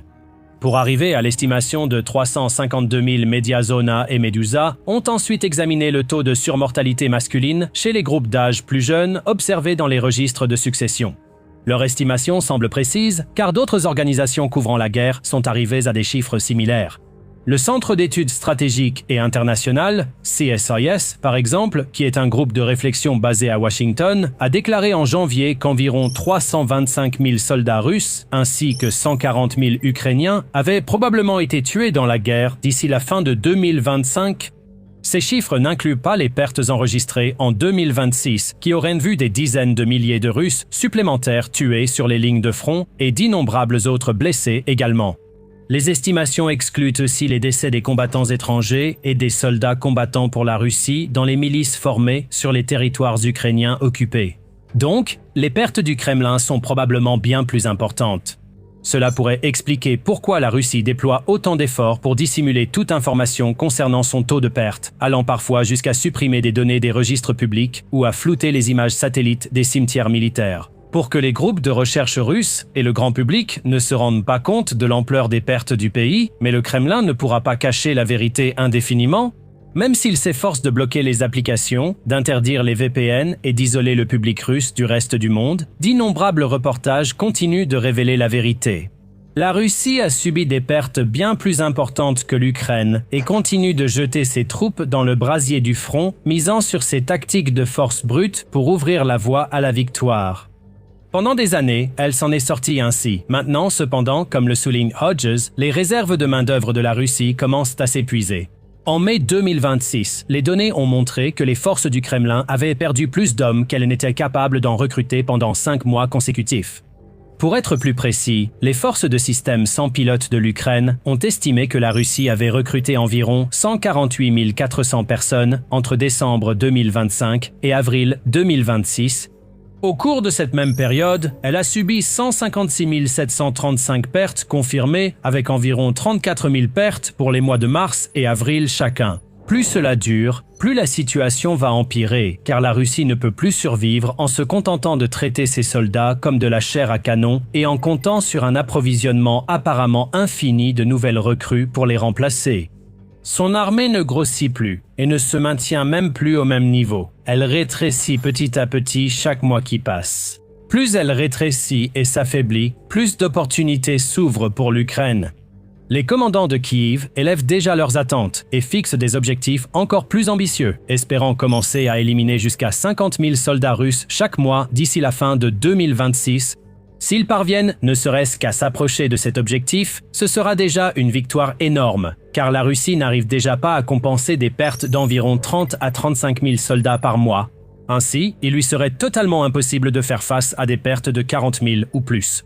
En effet, le pays semble avoir eu recours à des mesures de plus en plus désespérées pour intensifier son recrutement, allant du chantage à la propagande, jusqu'à des campagnes de marketing trompeuses visant à piéger des étudiants pour qu'ils s'engagent comme opérateurs de drones, avant de les envoyer dans des zones meurtrières en première ligne. Mais cela ne fonctionne pas. Les chiffres ne vont pas dans la direction souhaitée par le Kremlin. Les pertes croissent alors que le recrutement stagne, entraînant des performances encore plus faibles au combat. Ce qui nous mène à la deuxième raison citée par Hodge sur la chute de la Russie et la montée de l'Ukraine. Aucun progrès notable des forces russes sur le terrain depuis des mois. En plus des pertes, l'un des indicateurs les plus importants pour mesurer le succès d'une campagne militaire, en particulier lors d'une invasion ou d'une tentative de conquête d'un autre pays, est le territoire. Si une force d'invasion s'empare d'une quantité significative de territoire chaque jour, chaque semaine et chaque mois, cela représente un succès. Si une force de défense est capable de tenir sa position et de ralentir les avancées de l'ennemi, ou même de les annuler en reprenant les territoires perdus, cela suggère généralement que les envahisseurs échouent. Comme l'ont noté Hodges et Pressel lors de l'entretien, les avancées russes ont ralenti dans de nombreuses régions tout au long de 2025 et se sont presque complètement arrêtées au début de 2026. Pendant plusieurs mois cette année, la Russie a subi des pertes nettes de territoire, l'Ukraine reprenant plus de terrain qu'elle n'en a perdu. Hodges cite le développement à grande échelle de drones par l'Ukraine comme l'une des principales raisons de cette situation, ainsi que sa capacité à traquer tout Russe assez malchanceux pour se retrouver à découvert quelque part. Il explique comment l'Ukraine a effectivement créé des zones de destruction tout le long de la ligne de front, des zones que les troupes russes sont totalement incapables de pénétrer, où les commandants du Kremlin ne peuvent pas rassembler de formations suffisamment importantes pour réaliser les avancées dont ils ont besoin. À la place, leurs petites unités d'assaut sont tout simplement anéanties encore et encore. Le Kremlin aurait étudié différentes tactiques pour contourner ce problème, comme envoyer des groupes encore plus petits pour infiltrer les positions ukrainiennes. Mais Hodges doute que cela suffise à vraiment influencer la guerre. Surtout lorsqu'on les combine avec les 3 autres raisons qu'il énumère pour expliquer l'évolution actuelle de la guerre. Maintenant, avant d'aborder ces raisons restantes, c'est pour cela que nous faisons l'émission militaire, pour expliquer comment le pouvoir s'exerce réellement. Donc, si vous êtes nouveau ici, abonnez-vous pour ne rien manquer de la suite. Le lieutenant-général Hodges souligne également le renseignement stratégique de l'Ukraine comme un autre facteur majeur derrière l'évolution du cours de la guerre. L'autre raison du changement de dynamique est que l'Ukraine semble avoir développé une théorie de la victoire visant à détruire la capacité de la Russie à exporter pétrole et gaz. Il possède maintenant assez d'armes de précision à longue portée pour frapper des raffineries à plus de 1000 km au cœur de la Russie. Comme l'a expliqué Hodges, il ne se passe pratiquement plus une semaine sans qu'on rapporte qu'une raffinerie de pétrole russe ou une autre infrastructure énergétique ait été détruite et incendiée par des drones et des missiles ukrainiens. Et tout cela s'inscrit dans une stratégie de longue date que Kiev poursuit depuis plusieurs années, mais qui s'est vraiment intensifiée en 2025 et s'est poursuivie en 2026 lorsque les attaques contre les raffineries, les pipelines, les usines de traitement, les terminaux et d'autres sites pétroliers et gaziers critiques ont énormément augmenté. La logique derrière ces attaques est simple. La Russie investit des milliards de dollars dans cette guerre et elle s'est appuyée sur son industrie pétrolière pour fournir ses fonds. Le pétrole est la colonne vertébrale de l'économie russe. C'est la raison pour laquelle Poutine a pu maintenir la guerre aussi longtemps. Même sous les sanctions d'une grande partie du monde occidental, le Kremlin a continué à vendre d'énormes quantités de pétrole et de gaz à d'autres pays, comme l'Inde et la Chine, rapportant des milliards pour financer ses campagnes d'approvisionnement, de production et de recrutement exorbitantes. La clé, donc, pour mettre fin à cette guerre n'est pas de tuer chaque soldat russe ou de détruire chaque char russe. C'est de s'attaquer à la source et de couper ce flux constant d'argent vers les coffres de Moscou. Pour cela, tout ce que l'Ukraine a à faire, c'est de trouver et d'anéantir les principales infrastructures pétrolières de son ennemi. Au premier stade de la guerre, elle n'avait pas forcément les moyens de le faire et était bien plus préoccupée par la défense de son territoire et la riposte aux assauts russes. Aujourd'hui, cependant, l'Ukraine dispose de meilleurs drones, de missiles plus puissants, de renseignements plus précis et de systèmes d'armes plus performants que jamais auparavant. Elle peut localiser et frapper précisément les raffineries russes, avec des conséquences qui s'accumulent. Chaque réservoir de carburant en flammes est une victoire pour Kiev et une défaite pour Moscou.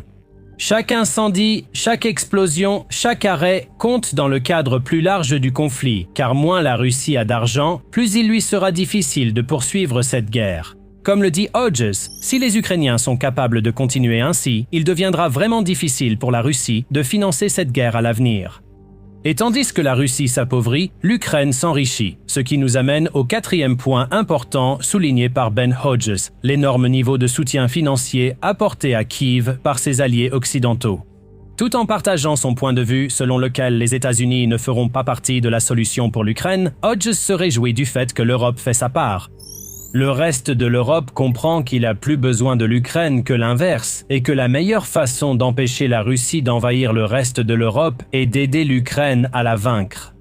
Il poursuit en disant que l'Allemagne montre l'exemple à cet égard, mais que d'autres pays se mobilisent également et donnent autant qu'ils le peuvent pour aider l'Ukraine.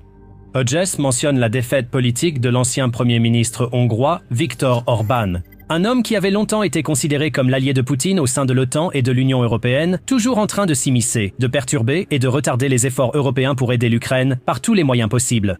C'est à cause d'Orbán, par exemple, qu'il a fallu plusieurs mois pour qu'un prêt de 90 milliards d'euros à l'Ukraine soit finalement conclu. Maintenant, cependant, avec Orbán hors jeu et un Premier ministre beaucoup plus pro-européen à sa place, cet argent afflue enfin librement vers l'Ukraine, apportant un coup de pouce indispensable à l'industrie de défense du pays. Elle cherche à exploiter ses atouts, profiter des faiblesses russes et se préparer à la prochaine offensive d'été que Moscou prépare contre elle. Hodges note que les pays européens ne font pas tout cela par charité, mais pour le bien des Européens et pour l'existence même de l'Europe telle que nous la connaissons. Comme il le dit, soit l'Ukraine tombe et les Russes seront à votre porte, soit vous aidez l'Ukraine financièrement et matériellement et contribuez à stopper les navires de la flotte fantôme transportant du pétrole russe. C'est ce que l'Europe devrait faire, dans son propre intérêt. Si cela arrive, il sera plus difficile pour la Russie de poursuivre cette guerre. Enfin, l'ancien commandant de l'armée américaine en Europe évoque l'évolution remarquable de l'industrie de défense ukrainienne comme la dernière pièce essentielle du puzzle. Je pense que l'industrie de défense ukrainienne s'est beaucoup développée et qu'elle peut produire plus de ce dont elle a besoin qu'avant. Il note que c'est probablement la raison pour laquelle il y a aujourd'hui moins de rapports sur le fait que l'Ukraine manque d'artillerie ou de munitions, par exemple, car elle est désormais capable de produire une grande partie des munitions dont elle a besoin sur son propre territoire. Elle a également réussi à mener à bien plusieurs projets innovants, comme les très médiatisés missiles Flamingo et Long Neptune, ainsi que des dizaines de nouveaux drones mortels déployés sur les lignes de front, grâce aux centaines de nouvelles entreprises de défense apparues partout en Ukraine depuis le début de la guerre. Il ne fait aucun doute que l'industrie de la défense ukrainienne est aujourd'hui à des années-lumière de ce qu'elle était il y a seulement quelques années. En effet, en 2022, l'Ukraine n'était guère qu'un point sur la carte en matière de développement et de production militaire. Aujourd'hui, elle compte parmi les principales puissances militaires mondiales, de nombreux pays cherchant à acheter des drones, des systèmes de défense ukrainiens et à investir dans ces entreprises. Même face à des pénuries de main-d'œuvre ou de systèmes de défense aérienne de la part de ses alliés occidentaux, l'industrie de défense ukrainienne s'est adaptée et ses commandants ont trouvé et déployé les solutions les plus efficaces. L'armée du pays est devenue de plus en plus dépendante des drones, par exemple. Elle utilise désormais des véhicules aériens sans pilote pour protéger les positions de première ligne, éliminer les groupes d'assaut russes et limiter ses pertes, même dans les endroits les plus disputés. Envisageant l'avenir, Hodges imagine que l'Ukraine pourrait continuer à développer davantage ses capacités militaires et continuer à innover, s'appuyant peut-être davantage sur l'intelligence artificielle, pour créer des bataillons entiers de soldats protégés par des essaims de drones, leur permettant de marcher sur les positions russes et de reprendre encore plus de territoires perdus. Tout cela reste théorique pour l'instant. Mais en attendant, la Russie subit bel et bien les conséquences réelles de tous les points soulevés par Hodges, allant de ses pertes humaines qui s'envolent à ses infrastructures pétrolières en feu. Le résultat simple et inévitable de tous ces facteurs divers, mais tout aussi importants, c'est que la Russie perd de l'élan et perd cette guerre. Poutine ne peut plus nier cette réalité, car même ses partisans les plus fervents commencent à se retourner contre lui. Comme le note Hodges, on commence à voir de plus en plus de Russes, que ce soit des blogueurs militaires ou des personnes sur YouTube ou ailleurs, qui se plaignent ouvertement de la guerre, de Poutine, et ainsi de suite. Donc, ce n'est pas seulement que sa machine de guerre fonctionne à bout de souffle, que ses campagnes de recrutement échouent et que ses tactiques se révèlent incompétentes. Mais Poutine est désormais confronté au risque réel que le public russe se retourne totalement contre lui, car de plus en plus de Russes subissent les conséquences de cette guerre au quotidien. Et cela, pour l'homme qui veut se présenter comme le nouveau Pierre le Grand, pourrait s'avérer trop difficile à supporter. Cela pourrait même expliquer pourquoi, dans son récent discours à la nation, Poutine a ouvertement déclaré que la guerre pourrait enfin toucher à sa fin. Il a peut-être raison, mais ce ne sera certainement pas la fin glorieuse qu'il avait imaginée lorsque tout cela a commencé en février 2022. Au lieu de célébrer une victoire écrasante de la Russie, Poutine se rend peut-être compte qu'il n'a plus d'autre choix que de brandir le drapeau blanc et d'affronter enfin les conséquences de la pire décision de sa carrière. En Afrique, comme ailleurs dans le monde, la Russie a été largement vaincue. Telles étaient les paroles du ministre français des Affaires étrangères, Jean-Noël Barrot, lors du sommet Africa Forward 2026. Et elles ont frappé comme un poignard au cœur de la Russie tout entière. Pourquoi ? Parce que Barrot a raison. Les rares alliés restants de la Russie deviennent vite le principal problème de Poutine. L'influence est en déclin. On tourne le dos à Poutine. Si vous pensez encore que la Russie est une superpuissance mondiale, détrompez-vous. Le déclin est réel, et l'Afrique montre à quel point la Russie est tombée bas. Barrot a fait ses commentaires au journal Le Monde à la suite du sommet Africa Forward 2026. Ce sommet à lui seul témoigne de ce que Barrot appelle l'influence décroissante de la Russie en Afrique. Il a été co-organisé par la France et le Kenya, dans la capitale kenyane, Nairobi, et il a duré 2 jours, du 11 au 12 mai. Environ 30 chefs d'État et dirigeants gouvernementaux ont assisté au sommet, ainsi que plusieurs milliers de chefs d'entreprise. Et le sommet a finalement abouti à la promesse de la France d'investir la somme colossale de 14 milliards d'euros, soit environ 16,2 milliards de dollars, dans les différents projets. Cet investissement illustre la différence entre l'approche française en Afrique et les efforts de Vladimir Poutine pour renforcer l'influence russe. Mais nous y reviendrons.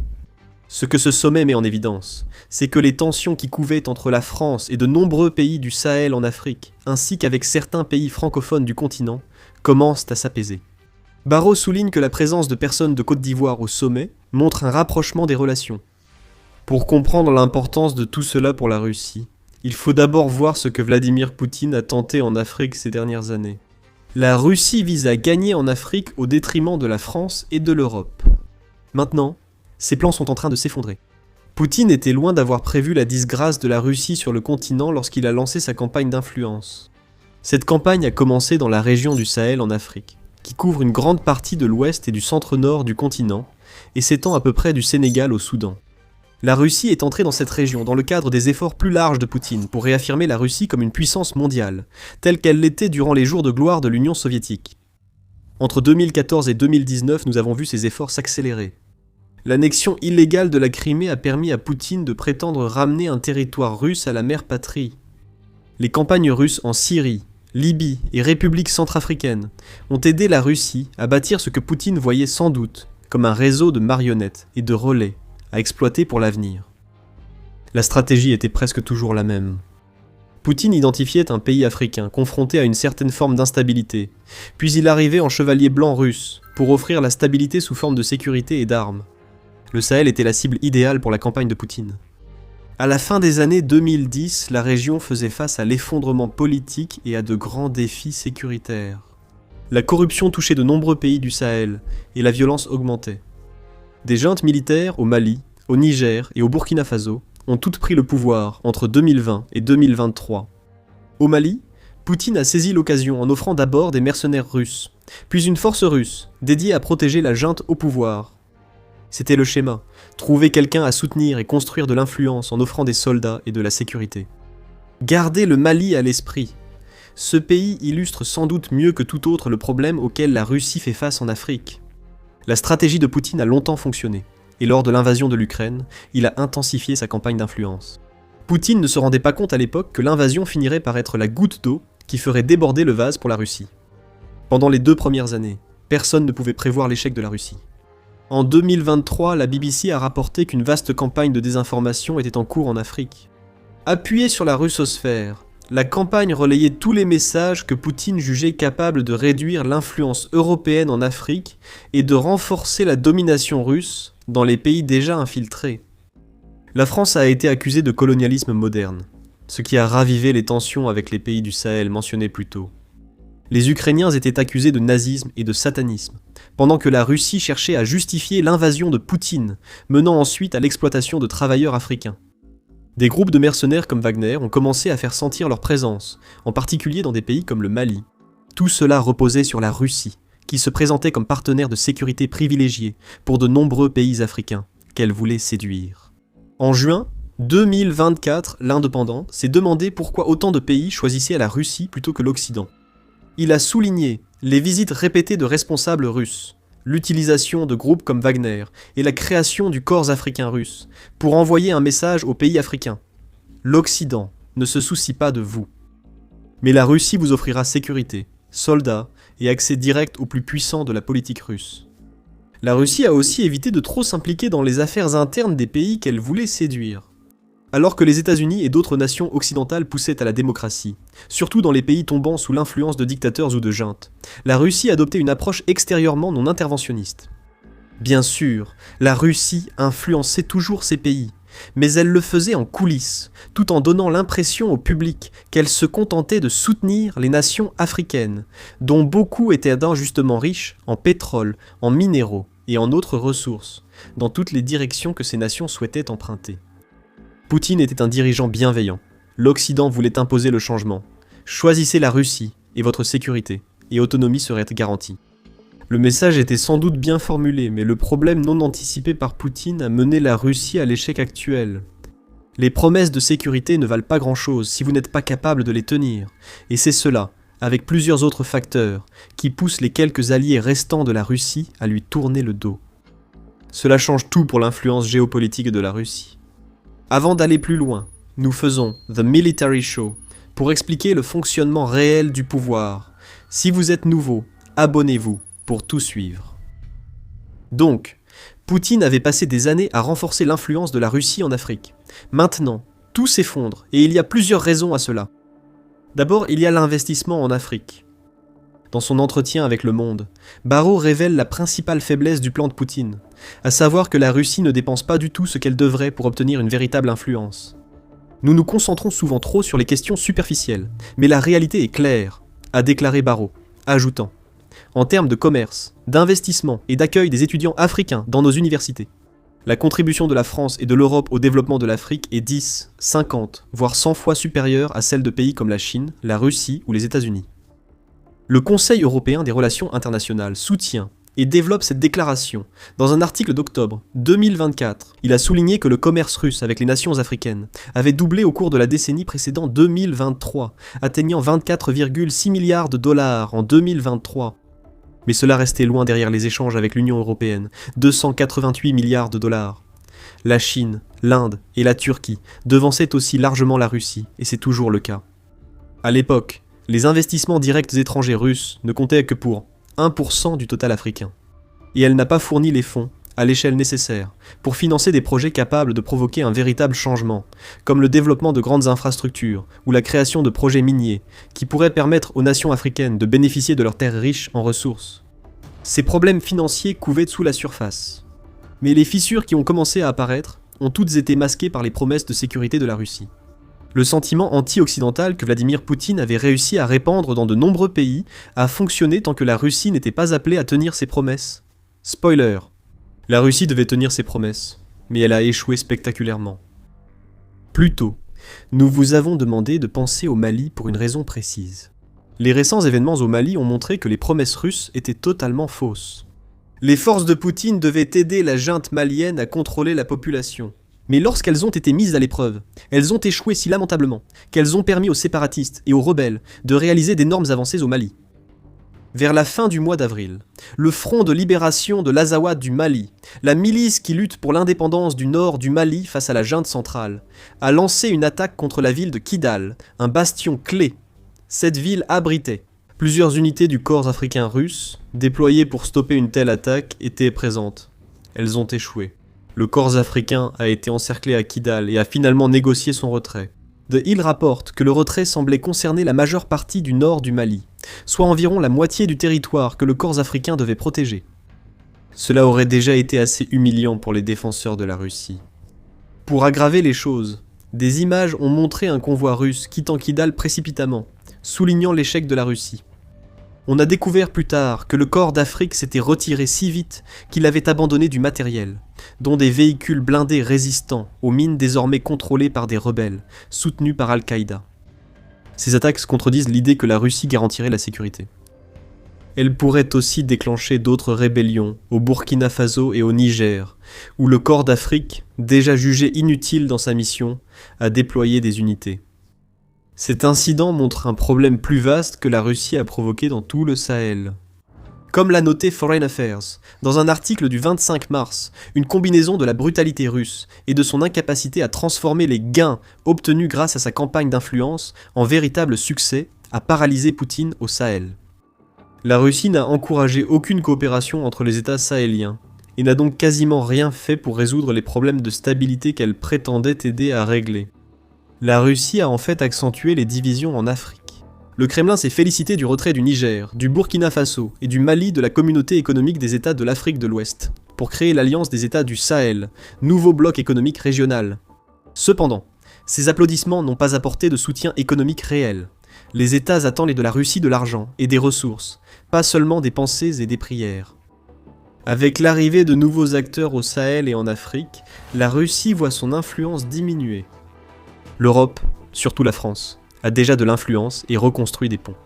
La Chine, la Turquie et même les Émirats arabes unis tissent des liens, ce qui sape tous les efforts de Poutine dans les États africains, où la Russie a tenté de renforcer sa puissance mondiale. En bref, tout s'effondre pour Poutine en Afrique. L'approche militarisée du Kremlin est en train de perdre face au modèle économique à long terme de la France et de l'Europe. Barrot souligne ce point en déclarant au journal Le Monde « Au-delà des questions de sécurité, la contribution de la Russie au développement de l'Afrique est nulle. Le commerce de la France avec l'Afrique est 3 fois supérieur à celui de la Russie. Les investissements français sont de 8 à 10 fois plus élevés. Le nombre d'étudiants africains accueillis dans les universités françaises est 8 fois plus important. Les chiffres parlent d'eux-mêmes. » Un article du 15 mai de l'Institut Lansing affirme que la guerre en Ukraine a déclenché la perte d'influence de Poutine. Ce point est logique. La stratégie russe en Ukraine visait à avancer rapidement pour démontrer la puissance militaire et s'emparer de ce que le Kremlin voyait comme un État faible. 4 ans plus tard, la Russie n'a conquis qu'environ 20% de l'Ukraine et devra sans doute encore combattre longtemps pour contrôler tout le pays. Jusqu'à présent, dans ce processus, des dizaines de milliers d'équipements militaires russes et environ 1 350 000 soldats ont été détruits, un nombre en hausse. La Russie ne dispose plus des ressources financières ou militaires pour offrir le soutien promis à ses alliés africains, il y a quelques années. La Russie en est réduite à fournir des mercenaires pour accéder aux mines d'or et de diamants africaines. Ce qui s'est passé au Mali a montré que ces mercenaires sont incompétents. La mention des mines souligne une autre raison de la lourde défaite de la Russie en Afrique comparable à celle en Ukraine. Toute la stratégie de la Russie n'était pas basée sur la volonté d'aider les nations africaines à se développer, afin que tous puissent prospérer grâce aux ressources de leurs terres. Poutine cherchait à exploiter, à offrir une protection de façade jamais testée, pour étendre l'influence russe et accéder à ce qu'il vise vraiment en Afrique, des ressources matérielles et humaines. L'exploitation existait dès le départ, bien que la Russie l'ait cachée par la propagande. Quand Poutine a renforcé la présence russe en Afrique dans les années 2010, il s'agissait déjà d'exploitation. Seul Poutine exploitait des régimes faibles et l'instabilité politique pour ancrer l'influence russe dans des États africains vulnérables. C'était une tactique rapide et bon marché qui, comme souvent avec la Russie, ne résistait pas à l'examen. Aujourd'hui, et comme le souligne Barrot, tout ce que la Russie est capable d'offrir, c'est de l'exploitation en échange de services de sécurité qui échouent lorsqu'ils sont mis à l'épreuve. La Russie de Vladimir Poutine propose uniquement des services de sécurité contre l'exploitation des ressources africaines. Dernièrement, en Afrique, au Mali, mais aussi du Venezuela à l'Iran et à la Syrie, la Russie a largement été vaincue, explique Barrot au journal Le Monde. Il a encore raison. Ce n'est pas seulement l'échec du corps africain qui retiendra l'attention des alliés de Poutine séduits par ses promesses de protection. Ces alliés auront observé ce qui s'est passé en Syrie, où tout le régime de Bachar el-Assad a été renversé avec une efficacité fulgurante, malgré le soutien de la Russie pendant des années. Ils verront ce qui s'est passé en Iran, où le guide suprême Ali Khamenei a été tué dans les 24 premières heures de l'opération Epic Fury, les défenses aériennes russes ayant échoué à le protéger. Au Venezuela, l'ancien dictateur Nicolás Maduro a été capturé par les États-Unis lors d'une opération qui a rendu le matériel militaire que la Russie envoyait à l'ancien président pratiquement inutile. Encore et encore, le même schéma se répète. La Russie promet une protection, puis elle échoue à protéger. Le Mali a simplement été le premier exemple à vraiment toucher les États africains, où la Russie exerce son influence, et ce ne sera probablement pas le dernier. Les pays africains commencent à voir que les défaillances en matière de protection ne sont pas le seul problème. L'exploitation généralisée par la Russie montra à ces nations que tout accord avec Poutine profite surtout à la Russie, et peut nuire à l'Afrique. Entre le début de la guerre en Ukraine et février 2024, la Russie a extrait pour 2,5 milliards de dollars d'or d'Afrique, dont la totalité a probablement servi à financer la guerre. Le groupe Wagner, qui s'est essentiellement transformé en Africa Corps, a joué un rôle clé dans cette extraction. En Mali, la Russie vise l'uranium et le lithium. Ailleurs en Afrique, la Russie orchestre des campagnes de désinformation pour recruter de jeunes Africains dans son armée et les envoyer combattre en Ukraine. Nombre d'entre eux ignorent ce à quoi ils s'engagent. On leur promet des postes à l'arrière et un accès rapide au visa pour une nouvelle vie en Russie. Mais ce qui leur arrive réellement, c'est qu'ils sont envoyés au front pour servir de chair à canon dans la guerre de Poutine. L'Ukraine a déclaré en février que ces données avaient révélé qu'il y avait plus de 1780 citoyens de pays africains combattant pour la Russie. Poutine et ses sbires nient tout cela, bien sûr. Mais il est clair que l'exploitation voulue par Poutine touche désormais aussi les peuples africains. Et cela, peut-être plus que toute autre chose, provoque un retour de bâton qui pourrait faire s'effondrer un château de cartes auquel il manquait déjà la moitié du jeu. Le Conseil américain de la politique étrangère note que des dirigeants africains critiquent la Russie. Le ministère nigérian des Affaires étrangères avertit activement ses citoyens de ne pas rejoindre une armée étrangère. En Afrique du Sud, des responsables ont reçu des appels paniqués de citoyens piégés au sein de groupes de mercenaires russes, alors que ceux-ci se frayaient un chemin vers le Donbass, en Ukraine. Mais un nouveau schéma est apparu. La Russie vole tout ce qu'elle peut à l'Afrique tant qu'elle en a encore la possibilité. Si Poutine et ses acolytes du Kremlin étaient capables d'offrir la sécurité et la protection qu'ils ont promises à leurs partenaires en échange de cette exploitation, alors les regards auraient peut-être été détournés et les actions de la Russie auraient pu passer inaperçues. Mais ce n'est pas ce qui se passe. Il n'y a pas de véritable protection venant de la Russie. Il n'y a presque pas d'argent, surtout si l'on compare à ce que l'Europe et la Chine investissent en Afrique. Aujourd'hui, il n'y a que l'exploitation. Les alliés les plus récents de la Russie commencent à se rendre compte de ce fait, et ils commencent à changer de camp. Le mythe de la protection a été brisé, et Poutine a été démasqué. Nous assistons à l'effondrement de l'influence russe sur un continent jugé inestimable par Poutine. Pourquoi une nation africaine voudrait-elle collaborer avec la Russie après tout ce qui s'est passé ? C'est justement le point de vue de Barrot, car tout ce que la Russie a réussi à faire, c'est de rouvrir la porte à l'Europe pour qu'elle redevienne l'acteur géopolitique clé en Afrique. La Nouvelle-Zélande n'a pas eu à tirer, fournir d'armes à l'Ukraine, ni affronter directement la Russie. Rien de cela n'était nécessaire. Au lieu de cela, la Nouvelle-Zélande a vraiment mis un coup dur à Poutine et à ses agents malveillants, en frappant la Russie là où ça fait le plus mal. Ce que la Nouvelle-Zélande vient de faire pour l'Ukraine est incroyable, car cela a brisé la Russie et laissé Poutine avec un triple problème. Les opérations cybernétiques, les circuits de paiement illicites et les filières d'approvisionnement via des pays tiers ont été éliminés du jeu. C'est énorme pour l'Ukraine. De nouvelles sanctions sont en préparation, et elles sont différentes de tout ce que nous avons vu la Nouvelle-Zélande mettre en place auparavant. Le 7 mai, on a appris que la Nouvelle-Zélande avait introduit une série de sanctions visant spécifiquement une vingtaine de personnes et d'entités, que le pays dit être impliqué dans certaines des actions les plus préjudiciables menées pour soutenir la Russie dans son invasion de l'Ukraine. Annoncées par le ministre des Affaires étrangères néo-zélandais Winston Peters, ces sanctions représentent la 35e série de mesures prises pour punir Poutine pour l'invasion russe. Mais cette fois, ce n'est pas juste une punition. Cette nouvelle série de sanctions vise spécifiquement les acteurs malveillants, facilitant les cybercrimes et d'autres aspects de l'invasion, impossible sans les individus et entités ciblés par la Nouvelle-Zélande. Les opérateurs de plateformes cybernétiques, facilitant l'action des hackers et cybercriminels russes, sont visés. Sont aussi concernés les fournisseurs de services de paiement alternatifs, ayant aidé la Russie à contourner d'autres sanctions et restrictions imposées par les plateformes traditionnelles. La Nouvelle-Zélande cible aussi les pays tiers qui servent d'intermédiaires en achetant puis revendant à la Russie des composants et équipements qu'elle ne peut plus acquérir directement. Poutine vient de se faire complètement avoir. La Nouvelle-Zélande n'a même pas eu besoin de tirer une seule balle. Nous allons examiner en détail les 3 catégories visées par le dernier paquet de sanctions de la Nouvelle-Zélande. Mais avant cela, Peters a clairement expliqué pourquoi il a ciblé les 20 personnes et entités qui seront horrifiées de voir leur nom figurer sur la dernière liste de la Nouvelle-Zélande. Ceux qui font un usage abusif des plateformes en ligne pour soutenir la guerre de la Russie contre l'Ukraine subiront de réelles conséquences, dont des sanctions, a déclaré Peters, ajoutant « Nous ciblons l'infrastructure de paiement ayant permis à la Russie de mener sa guerre. » Ici, la Nouvelle-Zélande agit pour affaiblir le complexe militaro-industriel soutenant la machine de guerre de Poutine. La Nouvelle-Zélande cible des acteurs malveillants d'Iran et de Corée du Nord, s'appuyant sur plus de 2000 sanctions existantes pour frapper les chaînes d'approvisionnement et fournisseurs de plateformes russes. En parlant de renforcement, la Nouvelle-Zélande a multiplié les paquets de sanctions ces derniers mois. Ce n'est qu'en février que le pays a mis en place une série de sanctions visant 23 individus et 13 entreprises de Russie et d'Iran. La Nouvelle-Zélande en a profité pour s'en prendre à Poutine sur le front pétrolier, suivant l'Union européenne avec un nouveau plafond de 44,10 $ sur le pétrole russe. La Nouvelle-Zélande a aussi profité de ces sanctions en février pour sanctionner 100 navires de la flotte fantôme de Poutine.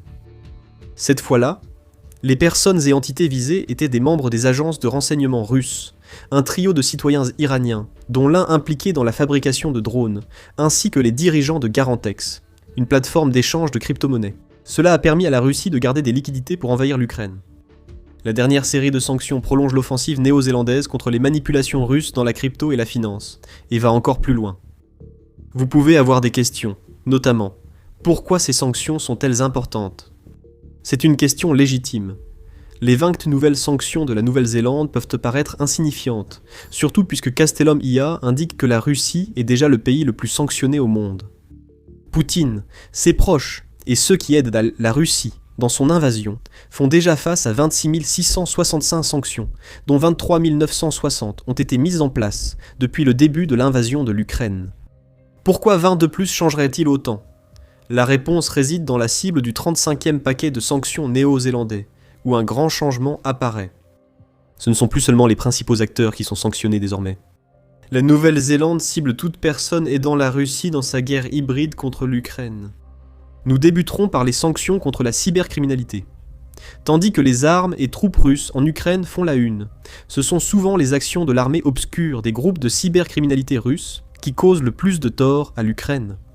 Ces groupes, bien que décentralisés, ont un objectif commun, la déstabilisation complète et, à terme, la destruction même du tissu des réseaux informatiques qui maintiennent l'Ukraine unie. Tout ce qui renforce la cohésion de l'Ukraine est ciblé, des systèmes logistiques aux réseaux énergétiques et registres d'État. Ces cybercriminels aident Poutine à plonger les citoyens ukrainiens dans le noir, parfois au sens propre, et ils ont une tâche secondaire qui consiste à diffuser de la désinformation en Occident afin de limiter le soutien que l'Ukraine reçoit de ses partenaires. Opérant dans l'ombre et toujours anonymes, ces cybercriminels douteux ont profité d'adresses IP cachées et de plateformes qui leur offrent un accès anonyme aux serveurs de commande, rapporte Sky News. La Nouvelle-Zélande cible ce type de plateforme. Si les cybercriminels veulent se cacher, la Nouvelle-Zélande compliquera leur tâche en les privant de plateformes. La Nouvelle-Zélande force l'armée de hackers russes à trouver des méthodes plus récentes et coûteuses pour contourner les protections mises en place par l'Ukraine pour ses systèmes en ligne. Les hackers qui échouent sont impuissants. Et c'est tout l'intérêt, car ce que les hackers russes font depuis 4 ans est extrêmement dommageable, non seulement pour l'Ukraine, mais aussi pour tout l'Occident.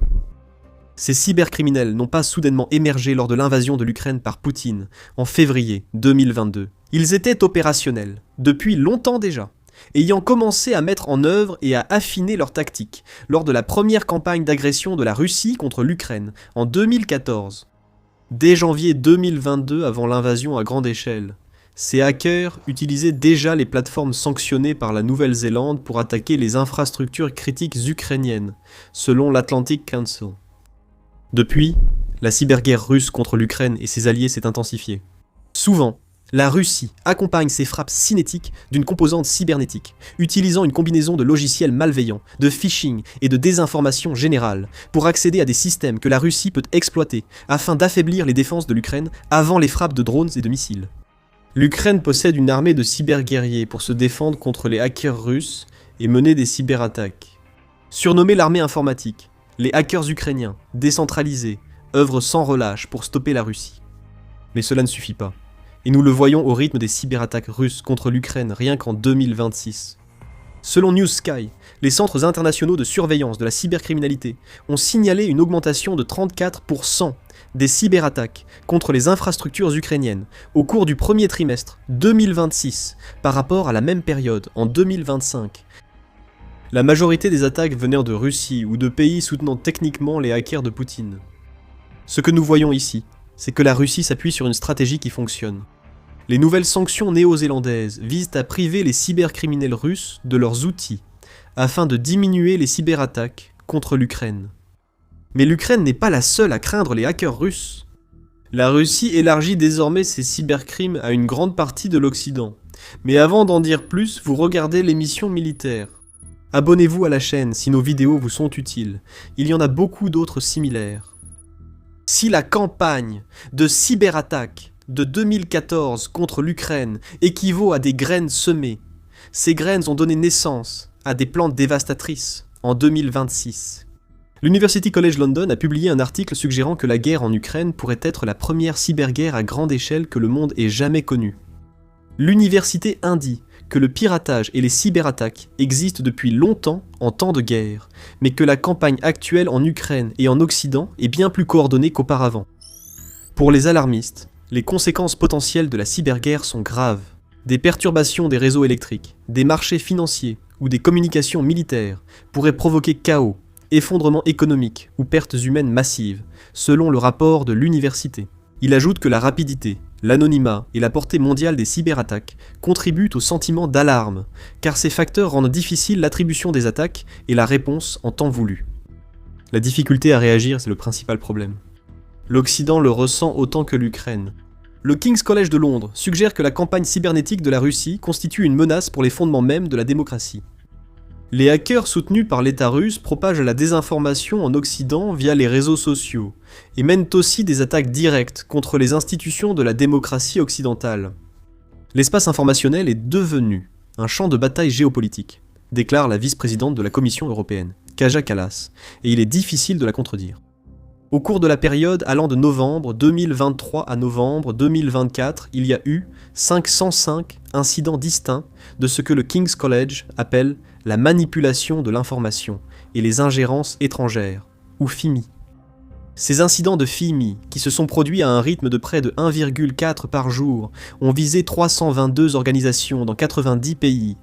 Ils ont impliqué la création de 68 000 contenus de désinformation et ont utilisé 38 000 canaux ou comptes sur 25 plateformes différentes. FIMI ne traite que de la désinformation. Mais ces chiffres illustrent déjà l'ampleur des cybercrimes et du piratage hybride russe. Une guerre de l'ombre sévit contre l'Occident, surtout l'Union européenne. La cybercriminalité n'est qu'un élément d'un ensemble plus large de tactiques, du sabotage aux violations de l'espace aérien, visant à nuire à l'Ukraine. Comment ?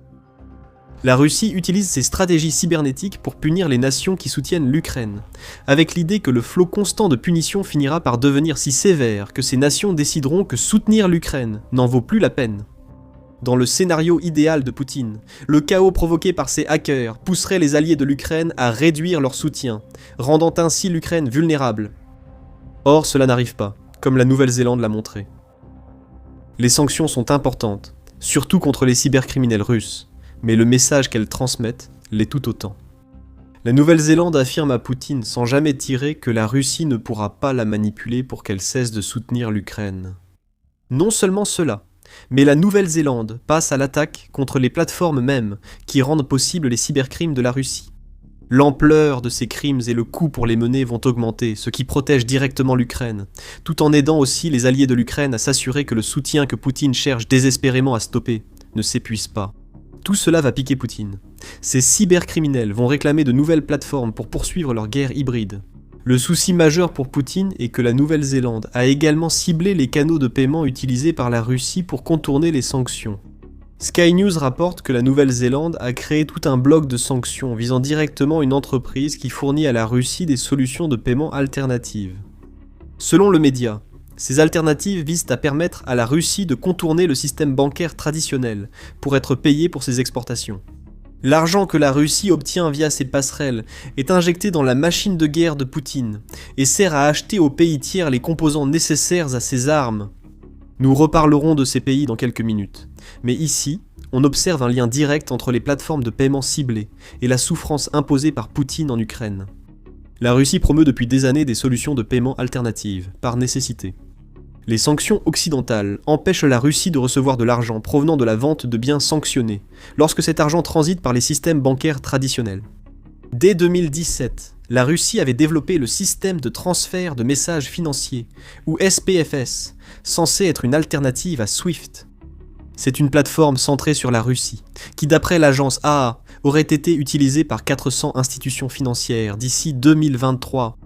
La Russie a lancé la plateforme Mir pour remplacer Visa et Mastercard et a beaucoup investi dans le développement du système de paiement électronique BRICS-Bridge.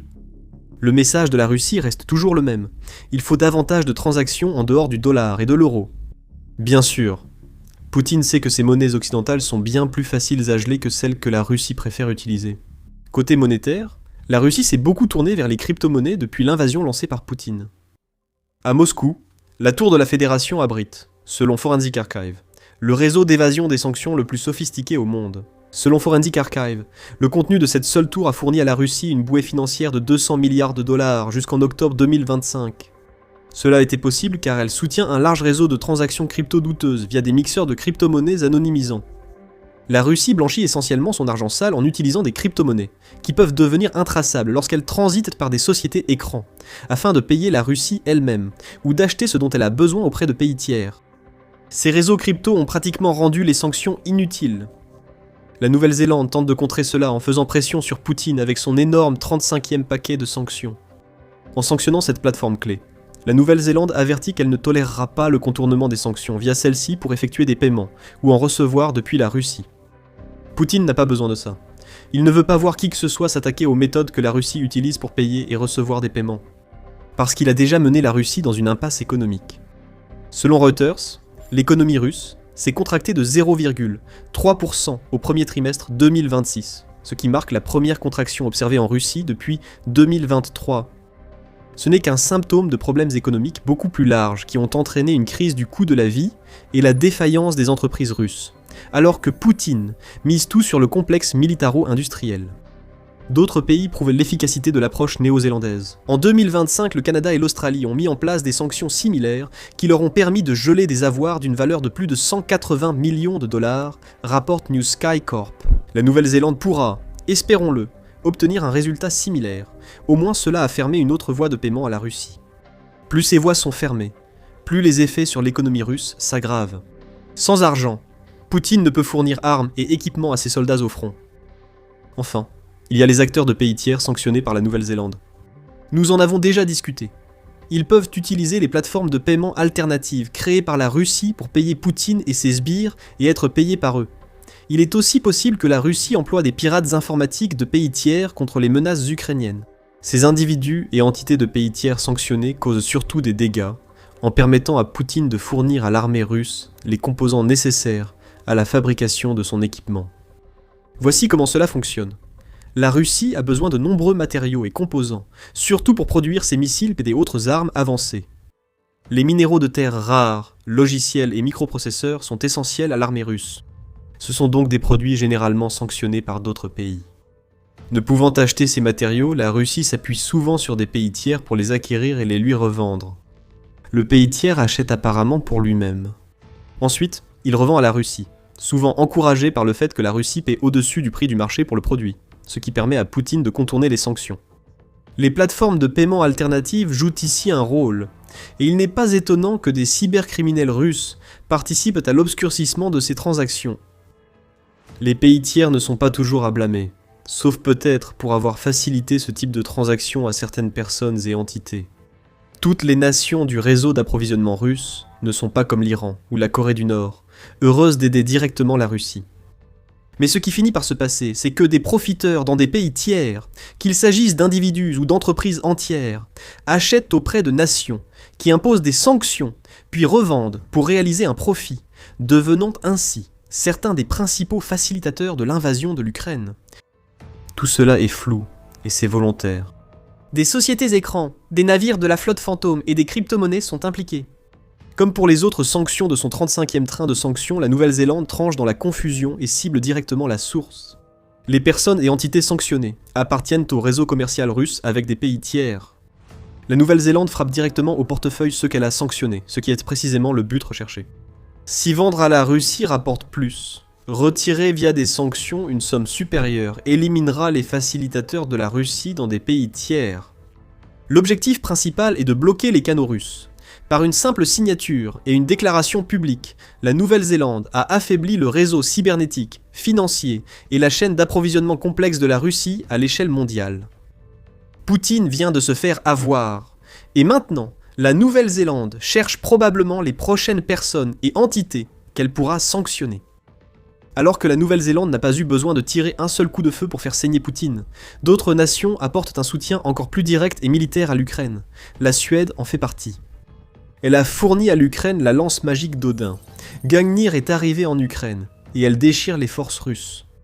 Regardez notre vidéo pour découvrir ce qu'est Gungnir et pourquoi c'est si important pour l'Ukraine. Si vous avez aimé cette vidéo, abonnez-vous à l'émission Militaire pour voir d'autres reportages sur le travail des alliés de l'Ukraine pour remettre Poutine à sa place. Merci de nous regarder.